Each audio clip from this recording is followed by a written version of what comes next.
Yes, music unites. It most certainly does. I'm Dana Blair, and I'm so happy to welcome everyone back to day 2 of our inaugural Add Color in Music event as we groove our way through Grammy Week. We heard from so many of you last night who really felt moved to action by some of the conversations they heard on this platform yesterday. We're ready to do it all over again.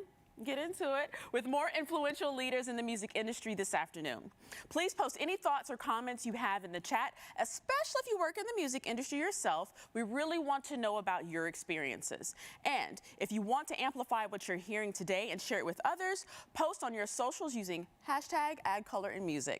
We have to start by thanking the founding partners that have helped launch Add Color in Music, including Apple Music, Billboard, Cashmere Agency, iHeartMedia, Pandora, the Recording Academy, Revolt Media and TV, Sony Music Group, Spotify, Universal Music Group, and Warner Music Group, along with an outstanding advisory board of industry pros and music icons led by MC Light and Michael L. Bivens, who are leading this mission of positive and lasting change. They are most certainly the best.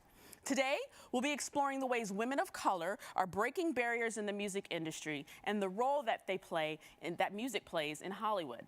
Plus, we've got an amazing performance by Grammy-winning recording artist Estelle, a personal fave of mine, and we start with a conversation powered by Spotify about innovating in music and podcasting. Let's go ahead and begin.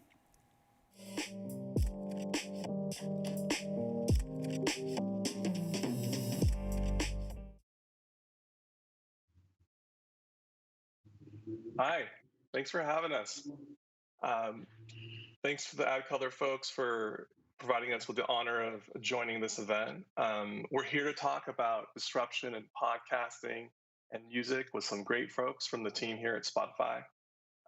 We'll share about career journeys, inclusion, and culture more broadly, and putting it all together here at Spotify.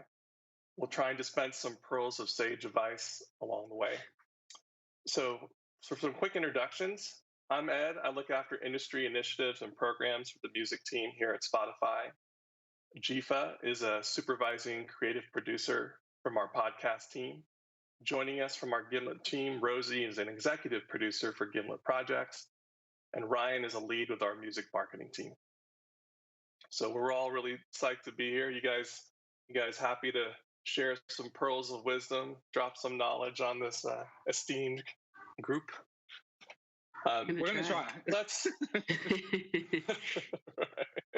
We'll do what we can, right? Let's start a bit about talking about the journey and career journeys. Jifa, I want to start with you. Can you tell the group a bit about your own personal journey to get here to Spotify? Were there key professional experiences or connections that were critical to getting you here? Yeah, great question. One of my favorites from the list. But yeah, my background is in production management. So I'm primarily responsible for bringing creative visions to life. And so my desire to want to create more content that was just a bit closer to home and felt more intentional in moving culture forward is what brought me to Spotify. Working on original content for the Rap Caviar playlist, and then now developing new original show ideas and formats for podcasts.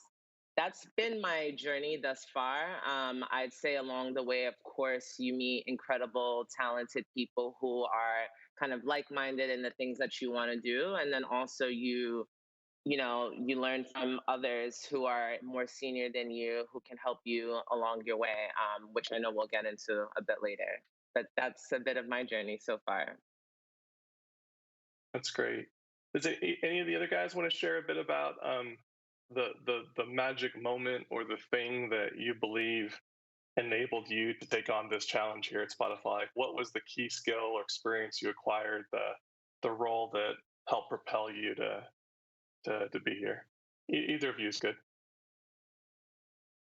I guess I can go. I think what I've always admired about myself in my career journey is really just knowing when your time is up, or just knowing when it's time to make a transition. I feel like deep down inside, people know when it's that time. It's just, do people actually listen to it? And so I came to a point in my career where I was at previously, which was Hennessy, or LVMH, where I saw there might be different opportunities externally. So Spotify had been on my list for a very long time. I remember writing down a list of companies that I wanted to go to, and Spotify was one of them. And just the stars aligned with the right role and the right opportunity with my background, right? So I'm classically trained in like brand and CPG marketing. And so I really wanted to step into a little bit more of the lifestyle and more culture related spaces. And Hennessy afforded me that. And then Spotify gave it to me a little bit more with being involved in marketing the music that we have on platform across hip hop, R&B, and Latin. Right on. Yeah. So actually, I'll use that as a bridge to the next question I wanted to touch on. We'll stay with you, Ryan. Can you talk a bit about the various audiences we work with at Spotify, artists, podcast creators, and listeners and customers? Looking out across that universe, why is representation important, for those who create the content as well as those who consume it? And how is investing in marketing and developing a diverse audience, good for our business? So love to hear you riff a bit around all the audiences we target, and why, and how important it is to have a diverse and broad set. Yeah, I mean, the way I like to think about it a lot when I came to Spotify is that we serve two audiences, right? It's the industry. So industry being anywhere from podcast creators, music creators, down to photographers, and the people that we work with in the creative space, to the folks that we actually bring the content to. So the listeners off platform and on platform. I think it's wildly important to make sure that we don't have teams that are homogeneous in their thinking or homogeneous in how they look and feel, to make sure that we know how to talk to. And really, I think one thing that's really important is really getting the nuance right. That's what makes things really special and unique, right? So I think that's what I've seen a lot of this team do, in working with Jifa more directly, but a lot of them just really honing in on the nuance and what makes great narratives and great stories, right? So I think those are the things that we do, and the audiences that we talk to is really just making sure that we serve both the industry and audiences, both on platform that actually listen to Spotify and those that have, probably scanned Spotify and it's not in their consideration set, but are looking to other offerings. Looking at those audiences, like where do you think there's the most sort of growth opportunity, for our business as we invest more in specific audiences like the Black community? Like, just give a bit of flavor on like the business side of like why it's attractive for businesses and companies to target this community and serve them. And besides like the intrinsic good, there's like a real business ROI to doing this the right way. So I'd love to hear a bit more about that. Yeah, I mean, like, I can't say it enough that Black and brown people matter. I don't think we've been able to say that more than I think all audiences have been able, or excuse me, all companies have been saying, that we matter, but I think it's how you do it. And so one of the things I think is really important for companies to do is really tap into them fully. I think, I think a lot of companies do a lot of surface level marketing or might just scan over cultural moments or different things like that. But really, like, being with this audience 365 days a year is how we're really going to get there. So really tapping into Black and brown audiences is really what's going to really elevate a lot of these brands that might have done really well with non-Black and brown audiences, right? So really, like, how do you my thing is always making sure that it's a 365 thing. It's not a one moment in time. It's really like, how do you tell that story and engage with them over the course of a long period of time to really gain relevance, really gain authenticity with them. That's like what's really gonna move the needle forward. That's great. I think I kind of dug what you're saying about storytelling. I think it's a good bridge to the next area I wanted to touch on. And Rosie, this one's for you. Podcasting is an incredible and relatively new medium for telling stories. Gimlet, in particular, has really invested in telling important stories from this last year, in particular, around the racial reckoning that's occurred. Tell us more about shows like Resistance and why they're important and why we'll continue to invest in telling these types of stories. Yeah, I mean, I think everything that Ryan said, when I look at the podcasting industry, I think a lot about the fact that there's so much opportunity here. It's a young medium, and so that means there's opportunity to repeat the mistakes of the past when we look at media and representation, or there's opportunity to look at those mistakes of the past and push against them and push in a different direction. And so when I think about representation and the stories that should be told and need to be told, I think podcasting is a really interesting place for a number of reasons to do that. I think there's a certain democracy within podcasting, enabled by tools like Anchor, that's part of Spotify, and many others that really enable creators to sit down with their phone or a microphone if you have it and tell your story and push it out there into the world. And that is really exciting. And then on the other side of the spectrum, looking at a company like Gimlet, that has just a huge amount of creative muscle and inclination to make really, really beautiful things. The intersection of that and all of that institutional knowledge about podcasting, combining with a responsiveness to the moment, it is important. And so I think there's definitely a recognition of that within Gimlet. When you look at shows like Resistance, I mean, Saeed, who hosts that, is an incredible talent, and was rallied around by a group of equally talented people and erected this incredible show really fast. And if you listen to it, you wouldn't think that they sprinted to the finish for the show. It's just that it's that beautiful and it's that sophisticated, so it can be done. And I think continuing to remind ourselves that, to Ryan's point, that like this is 365 day work. Like this is work that we do all year round, and there's an audience for it, and we owe that audience our very best and our very best work. That's great. Thank you, Rosie. Let's talk a little bit like a show like Resistance. Maybe let's give the folks a little bit of a peek around behind the curtain to see how something like that comes together, from the process in which it's identified as an opportunity, it's sort of pitched and reviewed internally, to the production, green light production, and ultimate launch of the property. I think it'd be interesting for folks to hear how something timely and topical comes to life at Spotify on a quick turn. Mm-hmm. Sure. I think, I just, full disclosure, I didn't work on the Resistance team, so I have been admiring them from afar. But I know that was a show that Saeed and Sarah, who is a supervising producer on that team, sort of brainstormed over some beers, like talking about what was going on in the world, and there are just genuine reactions to it, and because they're creative people, because they're creative producers, they thought, what could we create that would be responsive to this? And they, to the folks at Gimlet's credit, Lydia Polgreen, who's our managing director, who's an incredible leader and talent in and of herself, said, yes, this should exist. Let me and us help you and enable you to make this a thing. And they just rallied. I mean, these are people who know how to get shows up and running.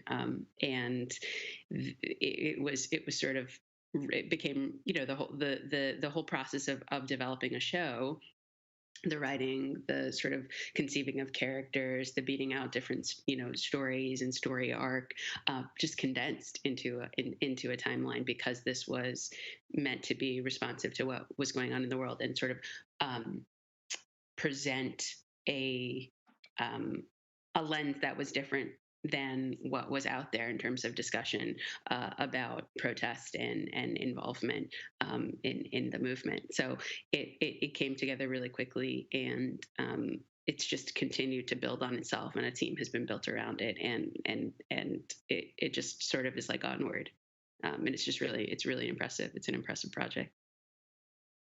That's great. I think one thing that you said there is interesting around the team being built around it, and it seems to me it's really critical that when you're diving into a topic that has the sort of nuance and specificity around culture, that the people who are working on these things also need to understand those groups and those cultures. So I'll throw this one out for the group. How do you think our company or the industry or the tech sector can support underrepresented groups and ensure that there's inclusivity within the organizations that are, in our case, making the content, telling the story? So love to hear sort of what folks think about how the industry and organizations can foster that. I can jump in. My answer is pretty short and sweet, but it's simple. Hire them. Hire from underrepresented group. Reflect the culture that you see and hear. Ryan knows that this is one of my favorite sayings, but marketing that's not for you will miss you.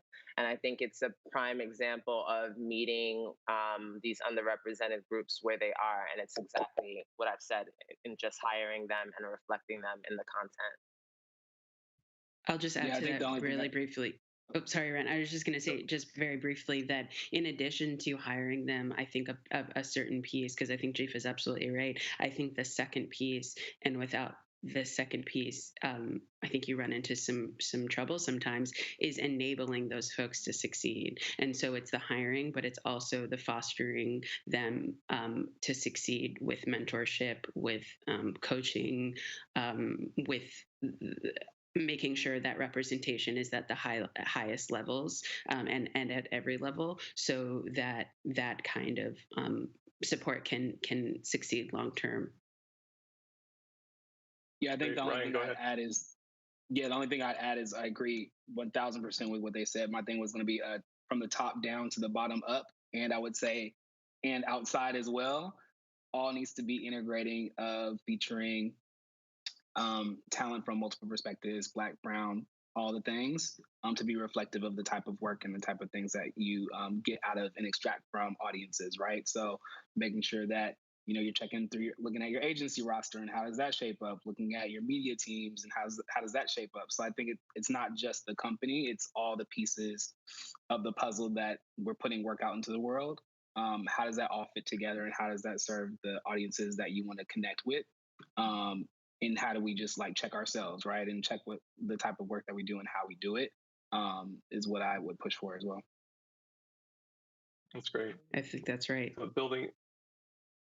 building on something you said, Ryan, around the audiences and having something for everybody. What voices do you guys think are missing, or that audience are craving from music or podcasts, in this year that don't exist yet in the world? Like, who do you want to hear from? I'll open this up to the group. Good question. Yeah, I created a show called The Get Up, which is Spotify's first morning show, and it Great. has been a unexpectedly, and I don't say unexpected because it wasn't an incredible group of of people that made it. Say unexpectedly because you never know with these things, but an unexpected success over the past year. It launched last October, and I will say that show is hosted by two Black men and a Latina woman, and it is a daily show that covers culture, pop culture, and the intersection of lots of different things, a little bit of news as well. And I think one of the things that's hugely important, I mean, that's representation in and of itself. If we're making a show every day and asking thousands and thousands of listeners to listen to it and identify with it, then we owe it to them to tell a variety of stories that are relevant. And in order to tell a variety of stories, you need representation on the producing staff. And I think about this all the time. This is paramount to me because I think you can't tell stories. Sometimes you can tell stories that aren't your own, but I think still telling stories that are yours to tell is really powerful. Yeah, and I think just in terms of representation like that is something that didn't exist before. Spotify never had a morning show before. Spotify didn't have these three voices that they were amplifying and saying, "Hey, these are three people that represent themselves in this company, and we are going to support them and push them out into the world." That's super powerful. So I think about that, and I think I'm super grateful that exists. And also, I want to see it exist on multiple levels. I want to see shows that, that have more representation of the Black and Latinx and Asian communities. I mean, I think these creators and these consumers are out there, and we owe it to them to deliver content that speaks to them and reflects their life experiences. That's great. I think one thing that is sort of clear to me is that as we disrupt and break new ground, and we do first of anything, we have an obligation to also pass those things on, so that others can grow and benefit from them. And I think the pipeline, and investing in the pipeline feels like a something that is probably worth talking about here, and mentorship and development. So maybe I'll pose this one to you, Ryan, then we can kind of chat as a group. But how did you find mentorship and coaching throughout your career journey? First part of the question. Second part of the question is, and how do you extend and give back and mentor to those that you want to help uplift and bring along the way? So, floor is yours. Man, I to be honest, like I used to be like a networking champ. Like when I was younger, like fresh out of undergrad, I'd be at all the the different events like ADCOLOR and those kind of things. I think I've slowed down over time, and I think Corona, a lot of the world events with George Floyd and all the things has made us slow down a little bit in terms of like the things that we want to do and get out into the world and connect with.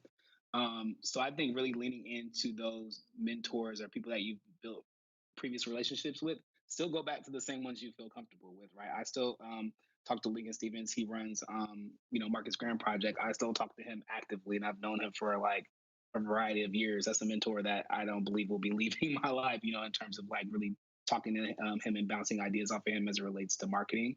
And I would also say have somebody that's outside of your kind of profession as well as just like a life person. I don't have that currently. As I'm on the lookout for one as I progress. You're interviewing, yeah.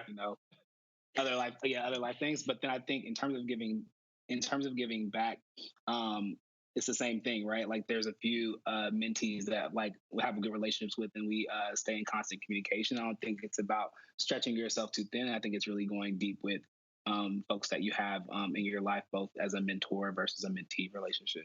That's kind of my thought. That's great. Chief or Rosie, anything you guys want to contribute to this around mentorship, coaching, helping to build the pipeline? Yeah, I'd say mentorship and coaching can come in a bunch of different forms. My mentor, I'm fortunate enough to have an older brother who is both in entertainment and marketing, who helped kind of light my path along this career journey for me.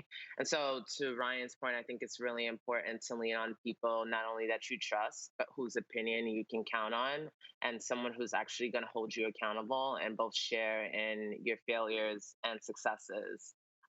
Additionally, I think that mentorship can come in a bunch of different forms. I think it could be in the communities that you form, in your friend circles, like kind of life mentors. But again, just having someone who can share in those successes and failures with you are really key.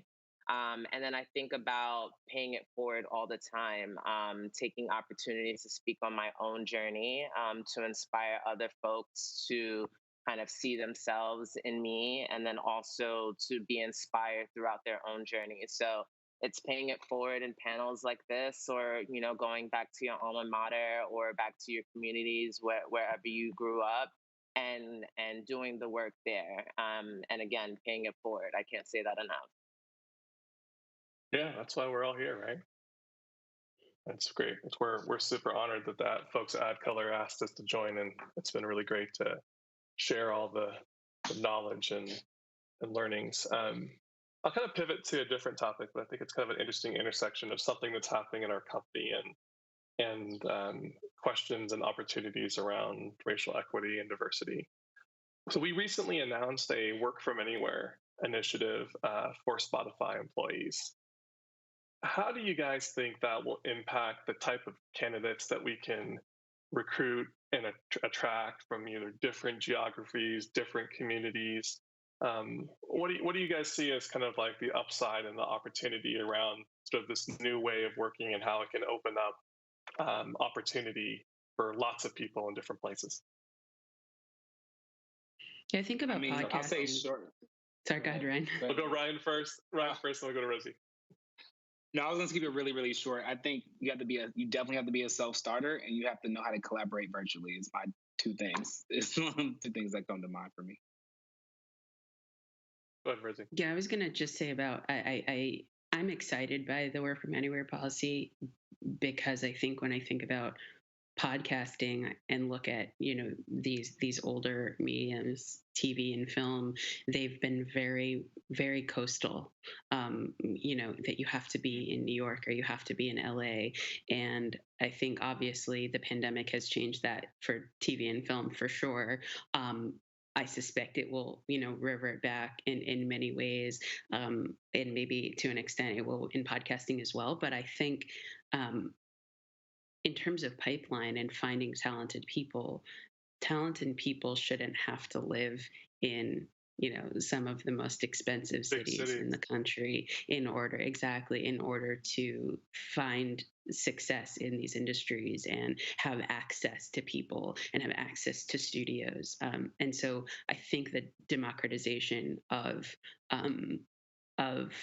work from anywhere in some ways is actually really inspiring and really exciting, and I'm interested to see what sort of storytellers we can tap into from all over the country and the world, frankly. I mean, the show that I work on is we produce it very early in the morning. And so we've talked to folks who are in Europe about potentially contributing and collaborating on the show because of how the timing works out. So that's super exciting, and that's maybe not something that we could have envisioned before Work From Anywhere. Yeah, sure. Chief, anything you want to offer in terms of like, who do you think we can find and bring with this new way of working? Yeah, I'd say to what my colleague said, sky's the limit where talent can be found at this point. I know that Africa is also a new market for us, and I think that's where I'm most excited to see the growth opportunities there, especially in podcasting. So I think this work from home policy really does open up the doors to creators all over, to Rosie's point, not limiting them to the most expensive cities in the US. Yeah, I think it's super exciting, and I think it's a wonderful acknowledgement that talent can live and come from many places. And I look forward to the kinds of folks that we can bring in and have join our team who would have been kind of impossible to imagine before based on their location. So I think those perspectives are going to be super, super interesting.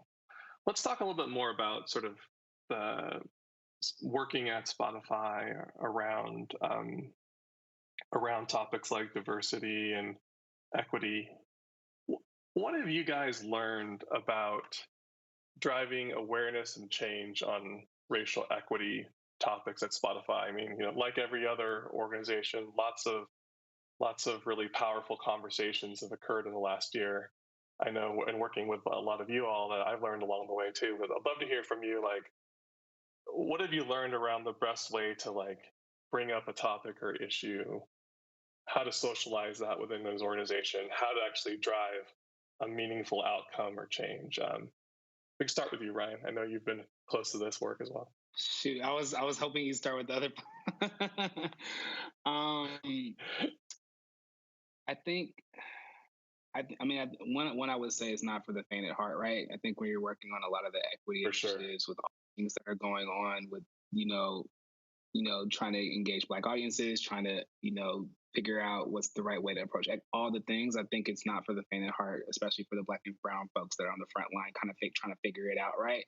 I think from my perspective, it's really trying to make sure that you organize the troops and that all the troops kind of have a solid North Star path forward. I think that's been probably one of the things I think all companies need to figure out, not just Spotify, just like what's the North Star and what does it look like and how does it flesh out across different teams that want to support and help.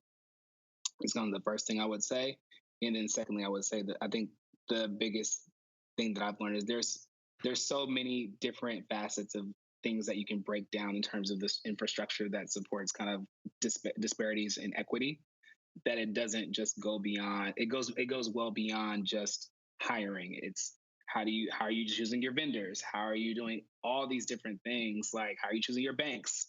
How, like, all these different things can play a role in, kind of creating equity within companies that I think this kind of like, I think just unfortunately George Ford helped to surface a lot of that for companies of like, how do they really think about it holistically and not just, hiring entry level folks, right? I think that's often the cop out a lot of companies will go to is we're hiring a ton of entry level people. And then you look at their C-suite, like I think Rosie had mentioned earlier, it's like, it's no one there. So I think this has been a unique opportunity for all companies, all folks involved to really, really put their best foot forward, because it's, like I said, it's 365, for from now until forever. This is only the first steps that we're making. There's going to be bumps along the way. But I think if everyone's kind of walking in direction and path forward is like what I hope for. And that is just goes to all the different levels and all the different pieces that make up, the disparities in this country. Sorry, that was like a long-winded answer, but. No, that's good. We got plenty of time. People are here to hear these answers and to hear this discussion. Chief, is there anything that you'd want to add about, this journey that we've been on as a company around these topics and what you've learned around bringing awareness, driving change? I'd love to hear from your side of it, because I know in particular, on the podcast piece, that was one that you spent a lot of time around. around this area. Yeah. And I'd say, even medium aside, taking a step back and recognizing that sometimes you might be the only one in the room fighting this, and like Yeah. physically in the room, right? And that's something that I'm acutely aware of from time to time, that while I'm the only physical person in the room, I recognize that I'm not just fighting for myself. And so I think that that's kind of like the step one in a bit of this battle, is finding that confidence and finding your voice to speak up, on behalf of your groups, understanding that you may be the only one in the room doing it. It's really about the repetitive nature of this fight. I think that, we're coming up on a year with George Floyd, which is kind of wild to think, right? But to Ryan's point, it's from now to forever. And so it's really thinking about that fight and doing a little bit of that work and being able to pass the torch on to the next person who will continue this. Because while we may roll things out and we may, kind of go under the hood and look at inclusive hiring and filling in content gaps, there will always be something to uncover and to kind of Yeah. course correct. And so, again, it's really about setting up, a team effort to be able to do that relay race, because that's exactly Yeah. what it is, being able to pass the baton to someone who can find their own light, find their own voice, and continue that fight after they've unseated you from your own job, because it will happen. It happens to all of us. No, that's a great metaphor with the baton and the race. I want to double click on something that you mentioned around being the only person of color in the room, on occasion. I think we've all experienced some version of that over our careers. We can start with you, Jifa, but anybody else can jump in on this too. Love to hear from you guys around how how do you navigate the balance between raising sometimes difficult issues, having the hard conversations, but having enough diplomacy and tact so that you can keep it at a collaborative place so you can actually get done what needs to get done? So again, we'll start with you, Jifa. Yeah, I think I find a lot of my power in my community first, outside of Spotify. I recognize that I'm not Mrs. Spotify and I won't be here forever, but I also understand that, like, this fight is being had across organizations, out of companies, but then also kind of in your own communities there. And so that is kind of at the forefront of my thinking and my fight, understanding that this is work that absolutely needs to be done and will kind of take care of the whole, even if I'm only just doing this work inside of Spotify. And then, secondly, I think it's, finding your champions internally, and they don't have to look like you either. But it's really getting people bought into this idea of change and understanding what diversity and inclusion looks like. It's really at an education level, without assuming that people have one definition of what diversity, inclusion, and belonging looks like. So, really developing what that community of champions inside of your organization looks like, beginning that education there, and kind of going out and being that kind of word of mouth and spreading from there as to what change you want to see and need to see. And I promise you, it'll make it up to the executives, that way. But also, if you can't wait, go right to the top. I think the thing that we forget is that executives do need to hear from us, and that we shouldn't wait for that calendar invite to drop on our calendar. It's really about reaching them out and meeting them where they need to be met, which is sometimes at an education level, but also sometimes they don't understand what the people on the ground actually need in order to do their job. And sometimes the support that you're asking for them is just merely that, it's support and being able to empower you to do the work that you want to do, but they have to hear from you first. So, again, finding your voice, community that will help champion you, and go straight to the top with your demands. That's great. That's great. Uh, Definitely some good principles there. Rosie, Ryan, anything you want to add on the topic around sort of like, you know, carrying the torch in the room, moving people? We've all had to do different versions of this in the last year because things needed to exist that didn't before, and it took something to get there. So I think that's something that everybody who's tuning in can connect with. So I think any learnings and sharing that we can do here would probably be really helpful. I'll just say, I mean, from my perspective, this work is exhausting and it's relentless. You know, just to be real, like it's super inspiring to hear Ryan and Jifa talk about it. And I think a thing that I struggle with is that guilt of not always being up for it and not always feeling like you have enough gas in the tank to also do the work on behalf of your colleagues or your organization.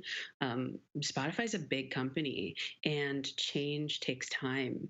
And while all of this it's hugely important to do what both of my colleagues here are talking about is like chipping away and really staying focused, it's also keeping an eye on what you have to give and leaning on sort of our brothers and sisters here to like help and link up and support when you just need to actually take a second and do your work, because we all have jobs to, you know, too. This is all part of the work, and also we have like jobs and deliverables, you know, to use an annoying word, but like, so I just think about that a lot, and how, you know, taking a second and realizing, as Jifa said, that this work will continue when we are, you know, when we're long gone from Spotify and we're long gone from, you know, whatever.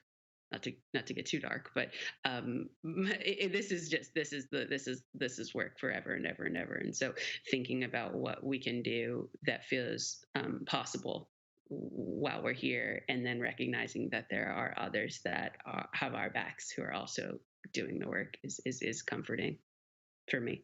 Yeah, yeah. I think the only thing I'd add, Ed, is like, you know, to pick up what Rosie was talking about being exhausted, right? I think it's recognizing when you are, so that you have a full tank when you're ready to go at it in the war rooms, right? That you have to go to. So I think it's okay to take a beat. And I mean, I think I've had to, you know, really learn that. I'm still learning that now, is like being able to take a beat and say, like, I need to take a step back before I approach this conversation again, or this project again, or this initiative with the group that I'm working with, right? So I think, so then it gives you a chance to kind of reset and gather your thoughts, because I think sometimes we shoot from the hip, or, you know, we can lead with our emotions. But I think, you know, one of the things that, you know, learned over time is like, how do you have emotional intelligence about how you bring yourself to work, which means checking in with yourself and your emotions and say, really, you know what, I'm like George Floyd Day, I wasn't good. I wasn't trying to talk to nobody, wasn't trying to talk to the Black or the brown folks or anybody about it. I just needed to remove myself from the situation completely and be in my own thoughts before I could kind of come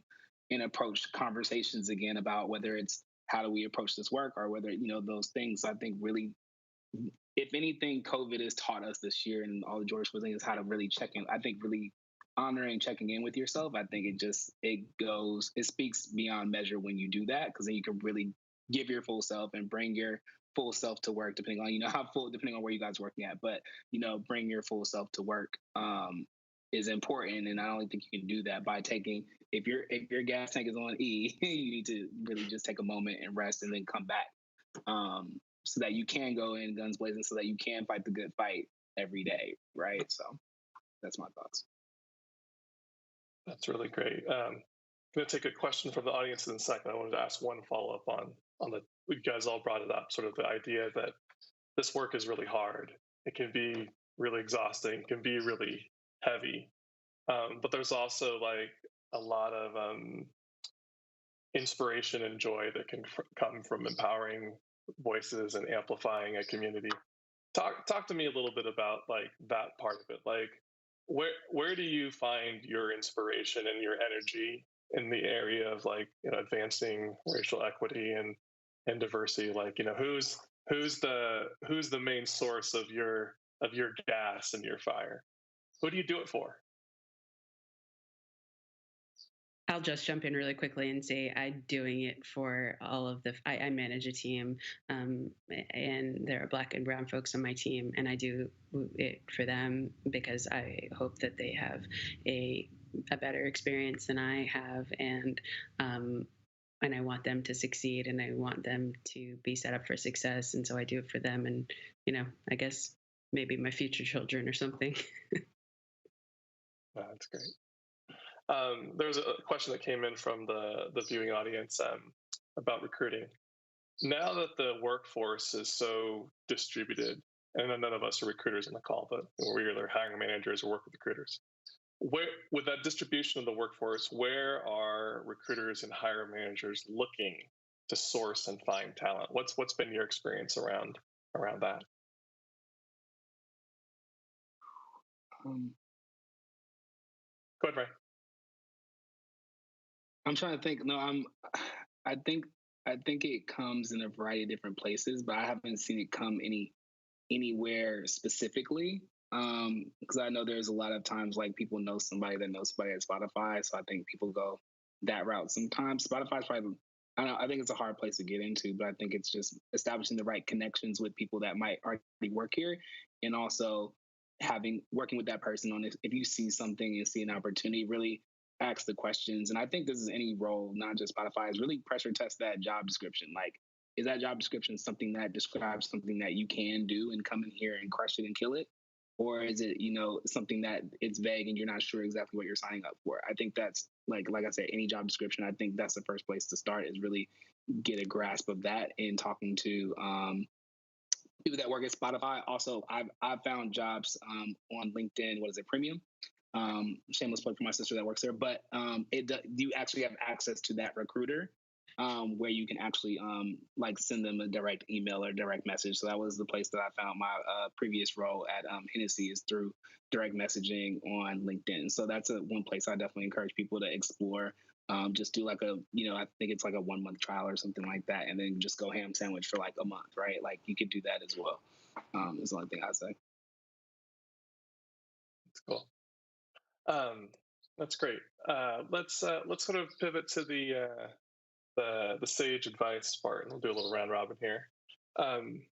Looking back at your journeys and your career, like what advice would you give to the younger version of yourself? The just out of college, knows everything version of yourself, with all the things that you've learned and knowledge that you've picked up along the way. What would be like the nuggets of wisdom that you'd go back with? Jifa, we can start with you. I'm going to go with the prize isn't the job, it's the journey. In that, like, especially fresh out of college, you think that you've won and just by getting that job, but that's truly just the beginning. I think to my younger self, I would also tell myself to stop waiting on other people to recognize your value and start believing in yourself first and foremost. And I think that will then kind of encourage you to try new things, fail, try again, and keep at it. That really does build character along the journey, because it really is a journey, and not just a destination. For sure. Rosie, what about you? You're taking out the letter to yourself from from years ago. Like what should have been on it? Yeah, 3 things. 1, save your money. Actually save your money. I don't know where all of the money that I made at all my summer jobs went, and so I should have saved that. Secondly, that's good advice today too. Yeah. Secondly, I would say take risks. I think I was looking for a lot of security early on in my career, and that was the time to take risks. You can move jobs, you can take chances, you can do that freelance job that you're like, oh, I don't know, it seems unstable. Take those risks, build out that resume, diversify that resume, meet people, all the people that you can meet. And then the third thing I would say is network. And I have a wife who is a career coach, and she says that when you network with people, don't leave that call until the person you're networking with has given you 2 connections to other people that you can follow up with. Build that network and be relentless about it. Follow up. That's what I say. Yeah, you got to make it happen, right? Right, Ryan. What about you? You're no, I think 2 things to kind of build off what Rosie was saying. I think it's build and I would say nurture your network, right? So like those people that you meet along the way, they might not go away for a long time, which is a great thing, right? So like you really want to build that relationship. So don't feel like my thing is like you can go very broad, but really try to establish the ones that are your go-tos, right, over time. And I think you can start to do that when you get a feel in a sense for people. Like everyone's pretty much a very good read of energy. So I think it's just really defining what you're looking for from a mentor, your network, and really like honing in and linking up with those type of folks.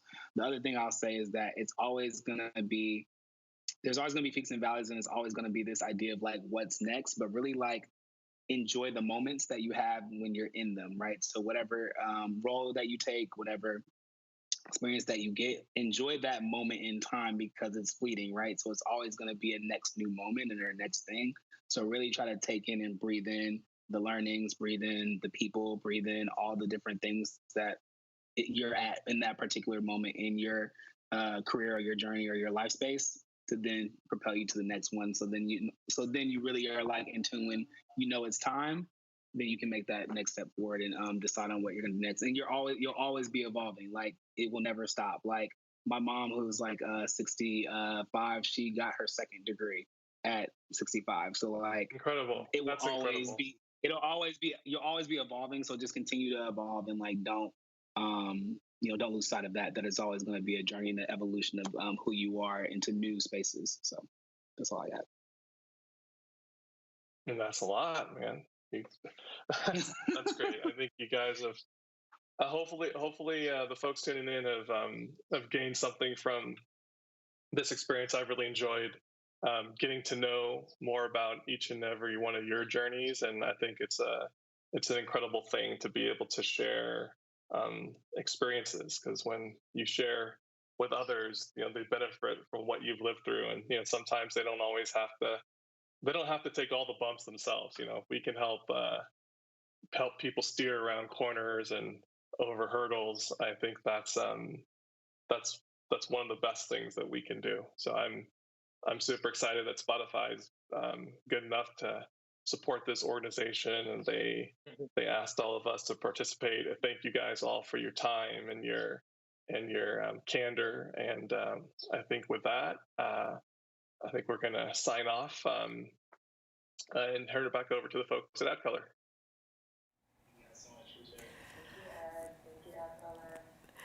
Thank you to you. That was an amazing panel. Thank you so much, Spotify, for that fascinating conversation. I loved all of the dialogue around access and not having to be in a major market in order to find and seek talent, because, of course, everybody knows I'm from the middle of the country.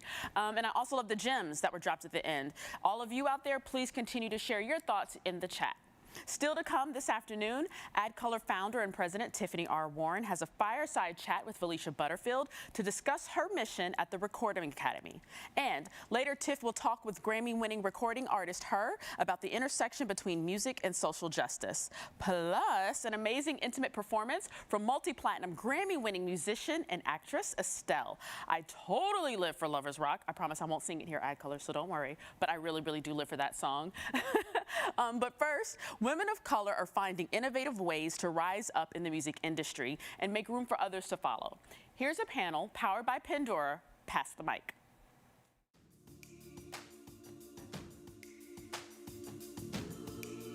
Hello, everyone. For those of you who are on the other side of the screen, thank you so much for joining our session. My name is Nidia Serrano, and I am the Senior Director, Sales Marketing at SiriusXM and Pandora, and now Stitcher. As we know, the industry has struggled for years to achieve racial and gender equality. And at the intersection of both are women and women of color, including Black, Latina, Asian, and trans women. There have been multiple reports that have shown the glaring underrepresentation of women and women of color in the industry. And one particular report showed that in the music industry, women made up only 12.3% of the songwriters responsible for writing the 700 songs on Billboard's Hot 100 year-end charts between 2012 and 2018. Only 12.3%. That's a very small number. Not only that, but 2.1% of producers identify as female, showing a clear lack of distribution and opportunities for women of color in music production. And in addition to that, we've seen that, according to Billboard, of the 439 songwriters included into the Songwriters Hall of Fame since 1970, only 31 are women. which translates to just 7% of inductees. So I can go on and on and on about the inequality, but instead of doing that, I'm going to just join myself in a conversation with some phenomenal women at SiriusXM and Pandora. And the goal is to continue to pass the mic and break barriers for women of color in music.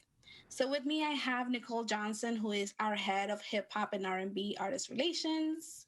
We have Asu Olvera, who is our head of Latin talent and industry relations, and Nicole Buchanan, who I'm going to refer to as Nikki throughout this whole conversation. And she's our multicultural director focused on Black cultural insights and strategies.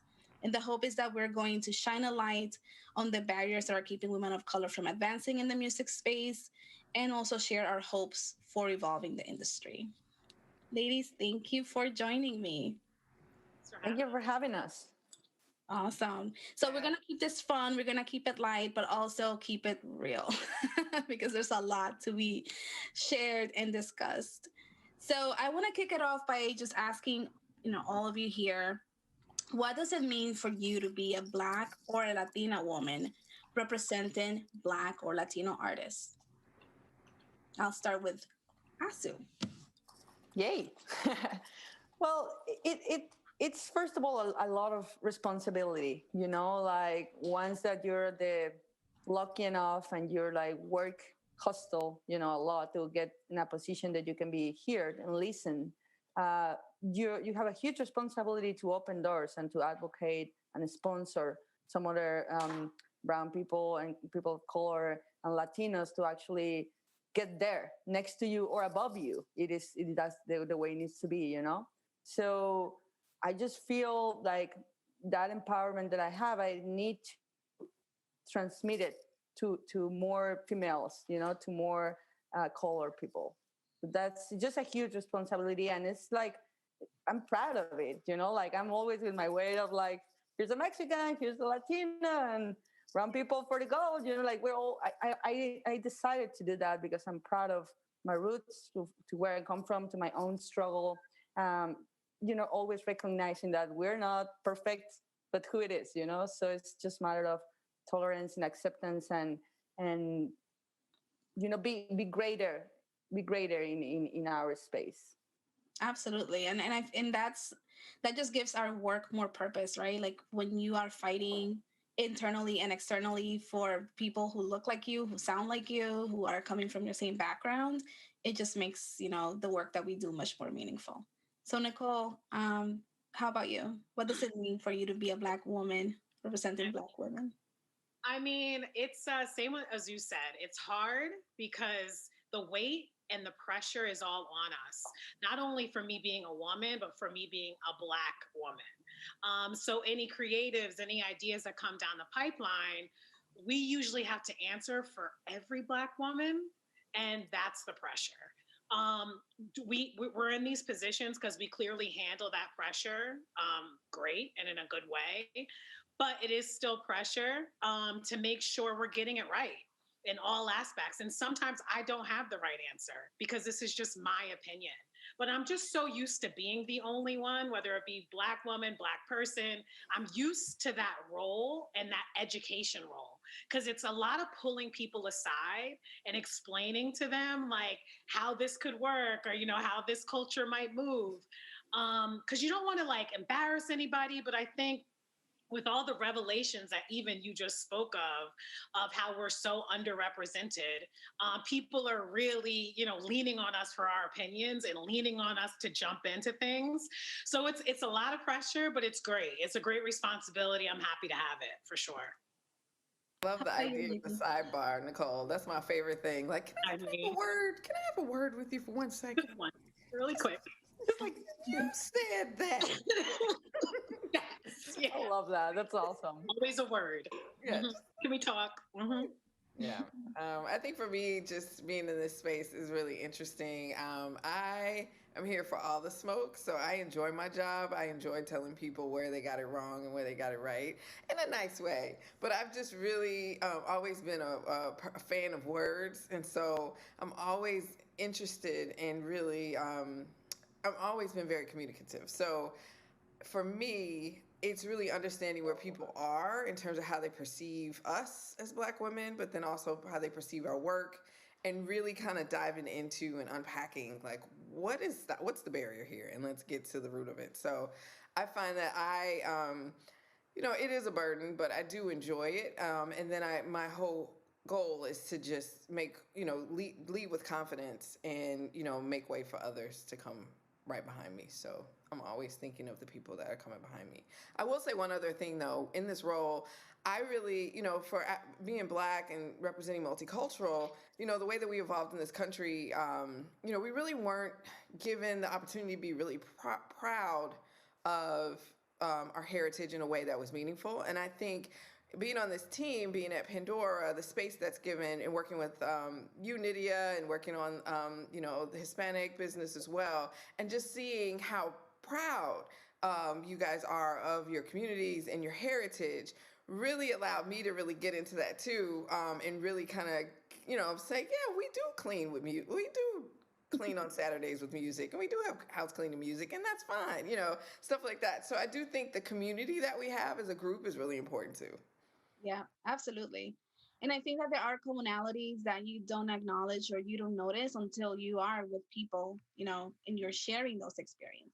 Yeah. And so, that brings me to, thinking about, categories and silos where in one place you have labels that kind of keep people isolated from, the conversation. And then you also have labels that help people come together as a community to kind of share in those experiences. And so I want to spend some time for us like thinking about what those things mean, right? When we think about music, we think about the history of music for genres like R&B. It's been widely discussed how that the origin of those genres was race music, right? Music that was genres that were keeping people of color, Black people, from really existing in the mainstream. And so there is this legacy of genres that are keeping artists from evolving from those particular spaces. If you think about Latin, it is now that we're starting to kind of like come into mainstream charts and mainstream conversations. And so I want us to talk a little bit about how do you see the industry evolving to be one more inclusive while also giving Black and Latin music, artists and the community their authentic spaces. What's the balance between those two things, and where do you think that's going? First, I think that we should start blurring a little bit the boundary of language.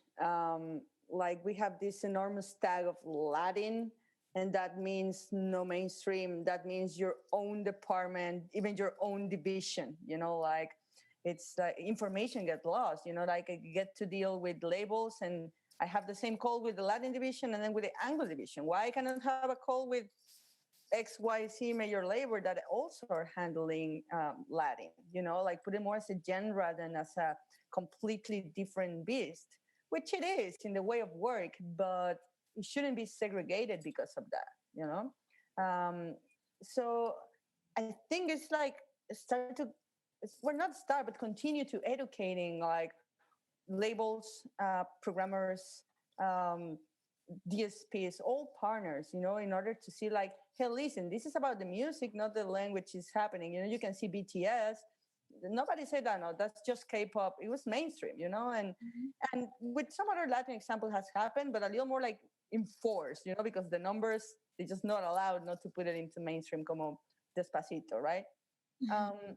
So I think we should start opening and just give it a try, give it a chance, like, okay, if it is performing and the artist is like showing in numbers, in collaborations, in rhythms, in music, like the same algorithm and music analytic can tell you, yeah, this sounds pop, this sounds mainstream, this sounds R&B. So why not include them, with a little more like open mind to say like, yeah, let's program it and see how it goes. And that goes for DSPs and video and radio and all the different spaces that music can be like, broadcasted. Yeah, it feels like, the labels have been very segregated from day one when it comes to format, and they still are. There's still a section of the building that's pop, that's R&B, that's Latin. And they don't come together maybe as much as they should. And it's not just them, it's also the radio stations across the country. Pop music to them is your Ariana Grande's and your Taylor Swift's. But if you look at the DSP charts and you see when Jasmine Sullivan's album dropped, that was the number one album. And that's the one that people were spinning all day. Or when Megan Thee Stallion or whoever, when they drop, it's pop. You know what I mean? It's mainstream. It covers everything. That's what people are streaming. It's almost like, when are we going to start looking at the data, to Azu's point, and realizing that that is pop and that is top 40? But at the same time, the R&B stations also have to incorporate. I mean, Justin Bieber was just complaining that he wasn't nominated for R&B. And it's like, Justin, you're a pop star. But I understand, because to him, he had rhythm and blues on that album. So we also need to accept a Justin Bieber on the R&B side, or Ariana Grande, who's all her records to me are R&B. We need to accept them on the R&B side, and we also need to accept the Jasmine Sullivans, etc., on the pop charts. And things like that. So I do feel like we have a lot of work to do. But like I said, it starts with the infrastructure of the labels and the radio stations across the country that control these charts, et cetera. So, I mean, we have a long way to go. We're getting better because we're getting called out. It's like, no, Lil Nas X was a country song. We got to put it on the country chart. Or no, Khalid, come on. His album was called American Teen. You don't get more pop than that. You know what I mean? So it's number one everywhere. So I think it's being called out by not only artists, but on social media, that people have to respond. So it has to change. So, we just keep calling it out. That's really all we can do right now. Till you get the right minds in place. Like, we have Melanie Torres on the Pandora side that does a great job. Before her, Tiana did a great job on the pop space to make sure we were incorporating artists from every genre in there. You know what I mean? That we're really hitting. So once we get the right people in place, I think it'll move. It's just going to take a while because it just started. Yeah, I agree with you guys. As a consumer, more so though, I think there are levels. Though I don't want to hear Ariana Grande, but I'm with you. I'm with you. But I see where you're going with that. But maybe because I'm older. But I do know what you're saying. I do think that there's just a history in this company of when those lines started to meld. That then the brown and I'm just going to speak from the Black perspective. The Black artists began to get pushed away and the white artists were pushed up. So I think there's some hesitancy around that. But I'd also think it's rooted in, to your point, Nicole and Azu, segregation and just problematic themes all around. So I think if we could come up with just a strategy we can put a man on the moon. We got a rover on Mars. We can't figure this out. Like, this is it's not that hard. So I think, I definitely think I think that what you guys said was perfect. Yeah, and I think that the consumers are demanding this too. For instance, I'm terrible with artist names. I don't know who nobody is called. People tell me, "Have you heard this artist?" And I'm like, "Never in my life." Then they play the song. I'm like, "Oh yeah, I love that song." So I feel like people are just gravitating more towards a sound, a vibe, a rhythm than like a particular genre, a particular artist, a type of artist, whether it's a woman or a male. That's just my experience. And I feel like with the younger generation, the barriers that continue to exist to keep women of color, in isolation, or people of color in particular genres, are going to start breaking down. It's just going to be the natural progress of things. Fingers crossed. For sure. For sure. I mean, even when meeting with artists, they're just like, when we tell them, "Oh, this song sounds kind of country. I think we can go over here with this," or "This sounds a little bit." So I think when we let them know that we can spread out their music across all genres, it's not just going to go in the rap category or the rock category or whatever. They love hearing that.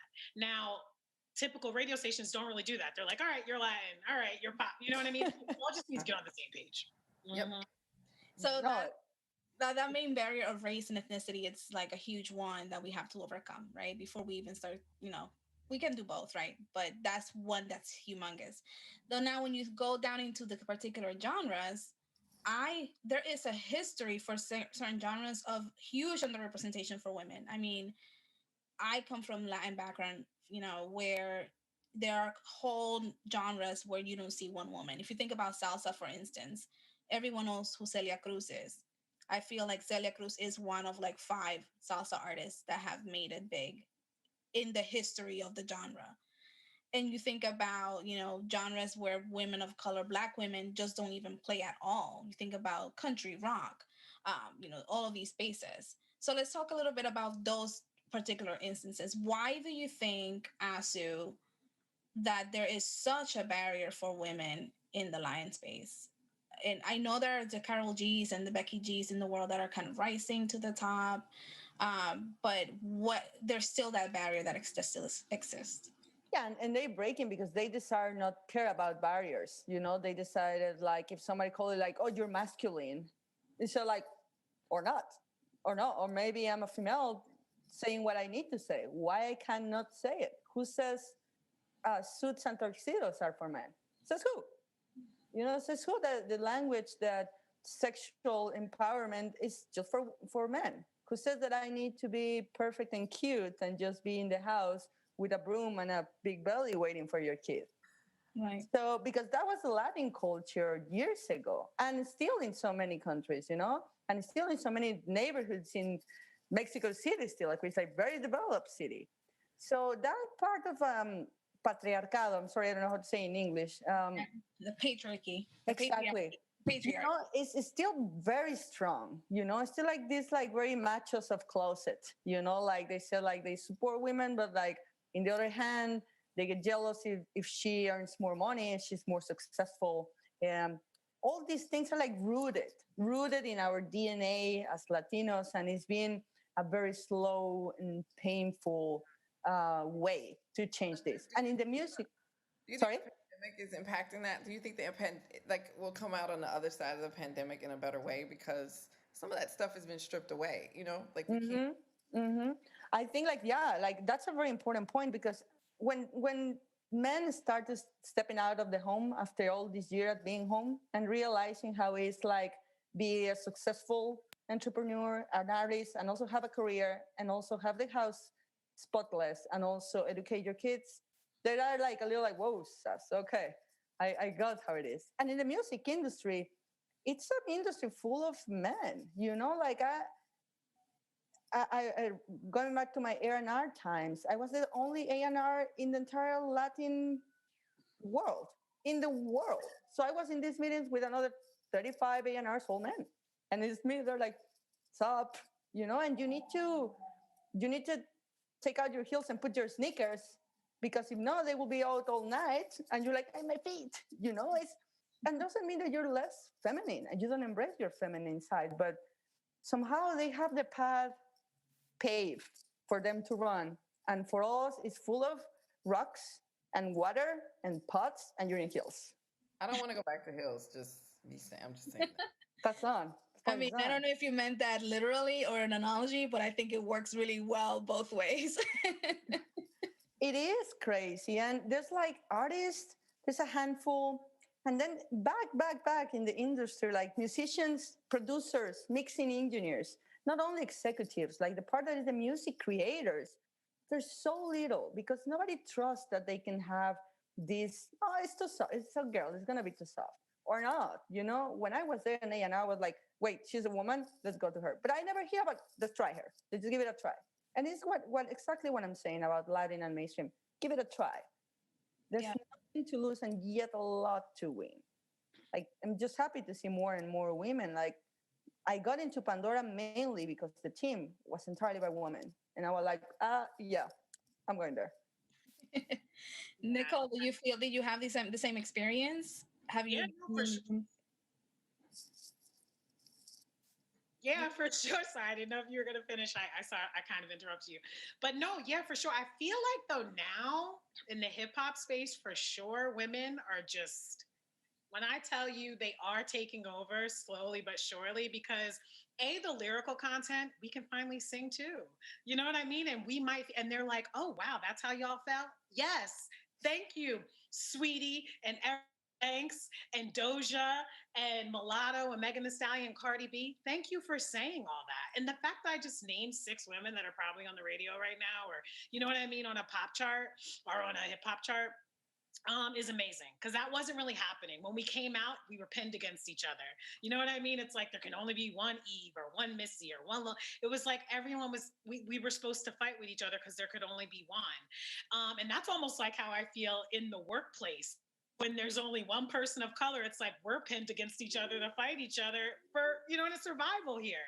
So I feel them, and I feel that struggle that they probably go through, but I think now more than ever, I mean, also with the evolution of like a TikTok platform where an artist can go and do a viral video or a challenge that takes off. I mean, not a lot of men can do these stiletto challenges, you know what I mean? But that challenge turned into a great record for a Doja, or a Busset challenge. Not too many men can do that, but look, Erica Banks can do it, and now she has a #1 record. So I mean, we are finding ways because we're smart as hell to get in there and take over. So I'm loving it. I'm loving what I'm seeing right now for sure. But internally, yeah, we're one of the first all women teams. Like when I first started at Pandora as well, wasn't likely.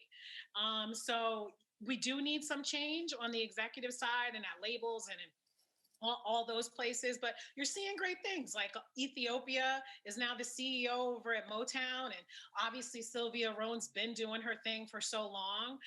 But to Azu's point, there's hardly any women in A&R. There are a handful, but that needs to change if you want more writers and more, producers that are women, and the artists need to start using them as well. Like I can call out an artist on a Zoom and be like, "Do you have any women in the studio with you? Any engineers that you're working with? It is Women's Month," and they'll look at me like, and it's like, you guys have to do your part. You know what I mean? Like you have to do your part too to empower women. So I think we're all being called out. It's the best thing that could happen. Have you guys seen progress though? Let's say from the beginning of your career till now, you mentioned there's all these women who are in these powerful positions. Have you seen the progress being something that has happened in the past, let's say 5 years, or has it been a gradual, progression to being more representation behind the scenes? It's probably been gradual because, again, to Azu's point and a few others, to Nicole's, it is a boys' club. You know what I mean? So it's gradually picking each other up one by one. But like 10 years ago, did I hear all these women, like, you know what I mean, on the radio or in executive positions who weren't like stopped at assistant or stopped at director? Yeah, I saw a lot more of that back then than I do now. Now I see them getting promoted left and right, younger too. You know what I mean? Like younger, fresher ideas in there, getting promoted quick. So yeah, I am seeing progress. It's probably taken like 5 years, 10 years, but we're here. Yeah, I think with the men too, I think about like the different generations. And, when you think about like this older generation, that boomer generation, I mean, they are clinging to work, like they're not leaving. And so it's not so much that that's a bad thing, but it definitely impacts like who's up next, because they're like, nope, I'm still here, I'm good, and that's just how they are. And so Not I think yet. once that transition kind of happens, we'll start to see hopefully a little bit more evolution. Fingers crossed. Yeah, I've been seeing it a lot in Latin in the last past, like I would say, like 5-10 years, Sam, in the industry. For sure, in the artists are growing, and every time, like the labels are like, we need more female. Like they're also like noticing, but also like in the management side, like they're being doing their jobs. Like Rebecca Leon just did what like marvelous work with Rosalia. Like in a year, she had Rosalia there, and she's an amazing woman, lead by another amazing woman. And each time that I work with her team, she's like this wonderful woman, like passing the microphone and like empowering more women around. So that's super nice to see, and how they're taking the world. Like Leila Cobo in Billboard, she's still there, and she's still like being the person in Billboard that said this yes, this no, and she has that power. So, and I hope she's gonna continue like this women legacy. Absolutely. So many powerful, inspirational women. Oh, sorry, Nina, go ahead. No, I was just going to say, so many inspirational women behind the scenes that are paving the way and bringing women alongside, with them, which is going to be a change maker, right? If you think about, if women are the gatekeepers of talent and who makes it, there will be more women who would, I mean, I would assume so, right? And so it's just a chain reaction that occurs there. Yeah, I just find that there's so many other, like the prototype for an artist these days has changed so much. You have to have so many different buckets of, like, you have to have the followers, you have to be on all the different platforms, you can't just be an artist. And I think the empathy that comes with, and the, to be quite honest, the multitasking that comes with that is inevitably in the hands of a woman. So I think that this evolution and the way things are going, I think we'll see more women for sure. Do you feel, and that you just made me think about something, Nikki, you know, do you feel that the standards for women in music, you know, let's talk about it, let's talk about artists for now, are tougher than they would be for men? Like, are they expected to do more in order to reach a certain level of respect? Definitely. I definitely feel like the being perfect in every single way, the same way we scrutinize each other, not as women, but just as people, to say that, like, right before this, I was like, let me put a little lipstick on. I mean, it's like that kind of perception. I think about Meg Thee Stallion and like how she arrived, how she started and where she is now, and just the workouts and the body and maintaining and the hair, and that's a full gamut. No man, I mean, he's just getting a fade and rocking out. Maybe some grills. Fly's just got his grills off. I mean, that was the extent of it. Women are definitely putting in a little bit more work. Oh yeah, they pay attention to us more when you got a little eye on or a little foundation. Like if I just jumped on, some of my Zoom calls with some important people who shall remain nameless and just came on as my casual self, they wouldn't take me as seriously as they would a man that would just drop in after mowing the lawn. Yeah, You know what I mean? Like, yeah. yeah. Like, try to imagine, for example, for this reggaeton artist, like you see Bad Bunny in pajama in the Grammys because it's Bad Bunny. Why not? He cannot be in pajama, right? But you expect to see Karol G, Becky G, any of these like wonderful women, Rosalia. She's always like, you expect to see her like that in pajama? No, like the audience will be like crucifying him. Like, why? So of course it's tougher. You need to be perfect, which is definitely not fair. And also, there's no perfection. So I'm happy when like Lady Gaga, like this kind of woman, is like, what? I just have an oversized men's suit because what? Because I can, and I just love that. I just love that. Same. It's like Kamala Harris wearing her Converse. Now, don't get me wrong. I feel like she was dragged for that Vogue cover or whatever two covers she had because of the background or because of this. It's like, do we remember the background for Obama or for anybody else? Like, we're just so critical. It's so annoying. And I just love that she just threw on, to Azu's point, her Converse and kept it moving. But she will get dragged. But sometimes it's by us. Yeah. You know what I mean? It's like we need to relax. Oh, yeah. We need to stop doing that to each other. So I'm not putting this all on the man. I'm putting this on us too. We have a responsibility. And when I say the pressure, that's the responsibility we have. Yeah, absolutely. And speaking of which, because we kind of went into the topic of beauty a little bit here, which is a huge part of being a woman and, how society has kind of set us up. I want to talk a little bit about the women who are at the top. Unpopular opinion, maybe, this is my take. I'm starting to see a lot of similarities in the way that women look, and especially the women who are, famous. There's not a lot of diversity, especially within the Latin space. I've noticed a lot of similarities across let's say the top 10 artists who are women. It's also a trait and a trend that I see just with women in general. I think social media is grouping us all more together, where we end up having the same hair, the same makeup, the same clothes, the same style, the same vibe. Do you feel like that is a pressure that is coming from the audience, from the industry, or is this just something that's just naturally occurring just because that's how we operate as a world? Sometimes no, go ahead, Azu. Go ahead. So sorry, I just want to say, like, we're very like influenceable, like I see like this person that I like and respect, or I just like enjoy to see, and I'm like, ooh, I want those nails too. I want the same hoodie, I want to look cool like her. Like the label cool is now tagging how you're gonna dress, and for certain genre, that's the way you dress, like the super long nails and like designer stuff, but it's like super crazy that if actually cool or ugly, or it's like ugly cool at the same time, but you just pull it off because you want to be a rebel, but also you want to keep in the same line as everything else. Right. How about in hip hop? Do you see that too?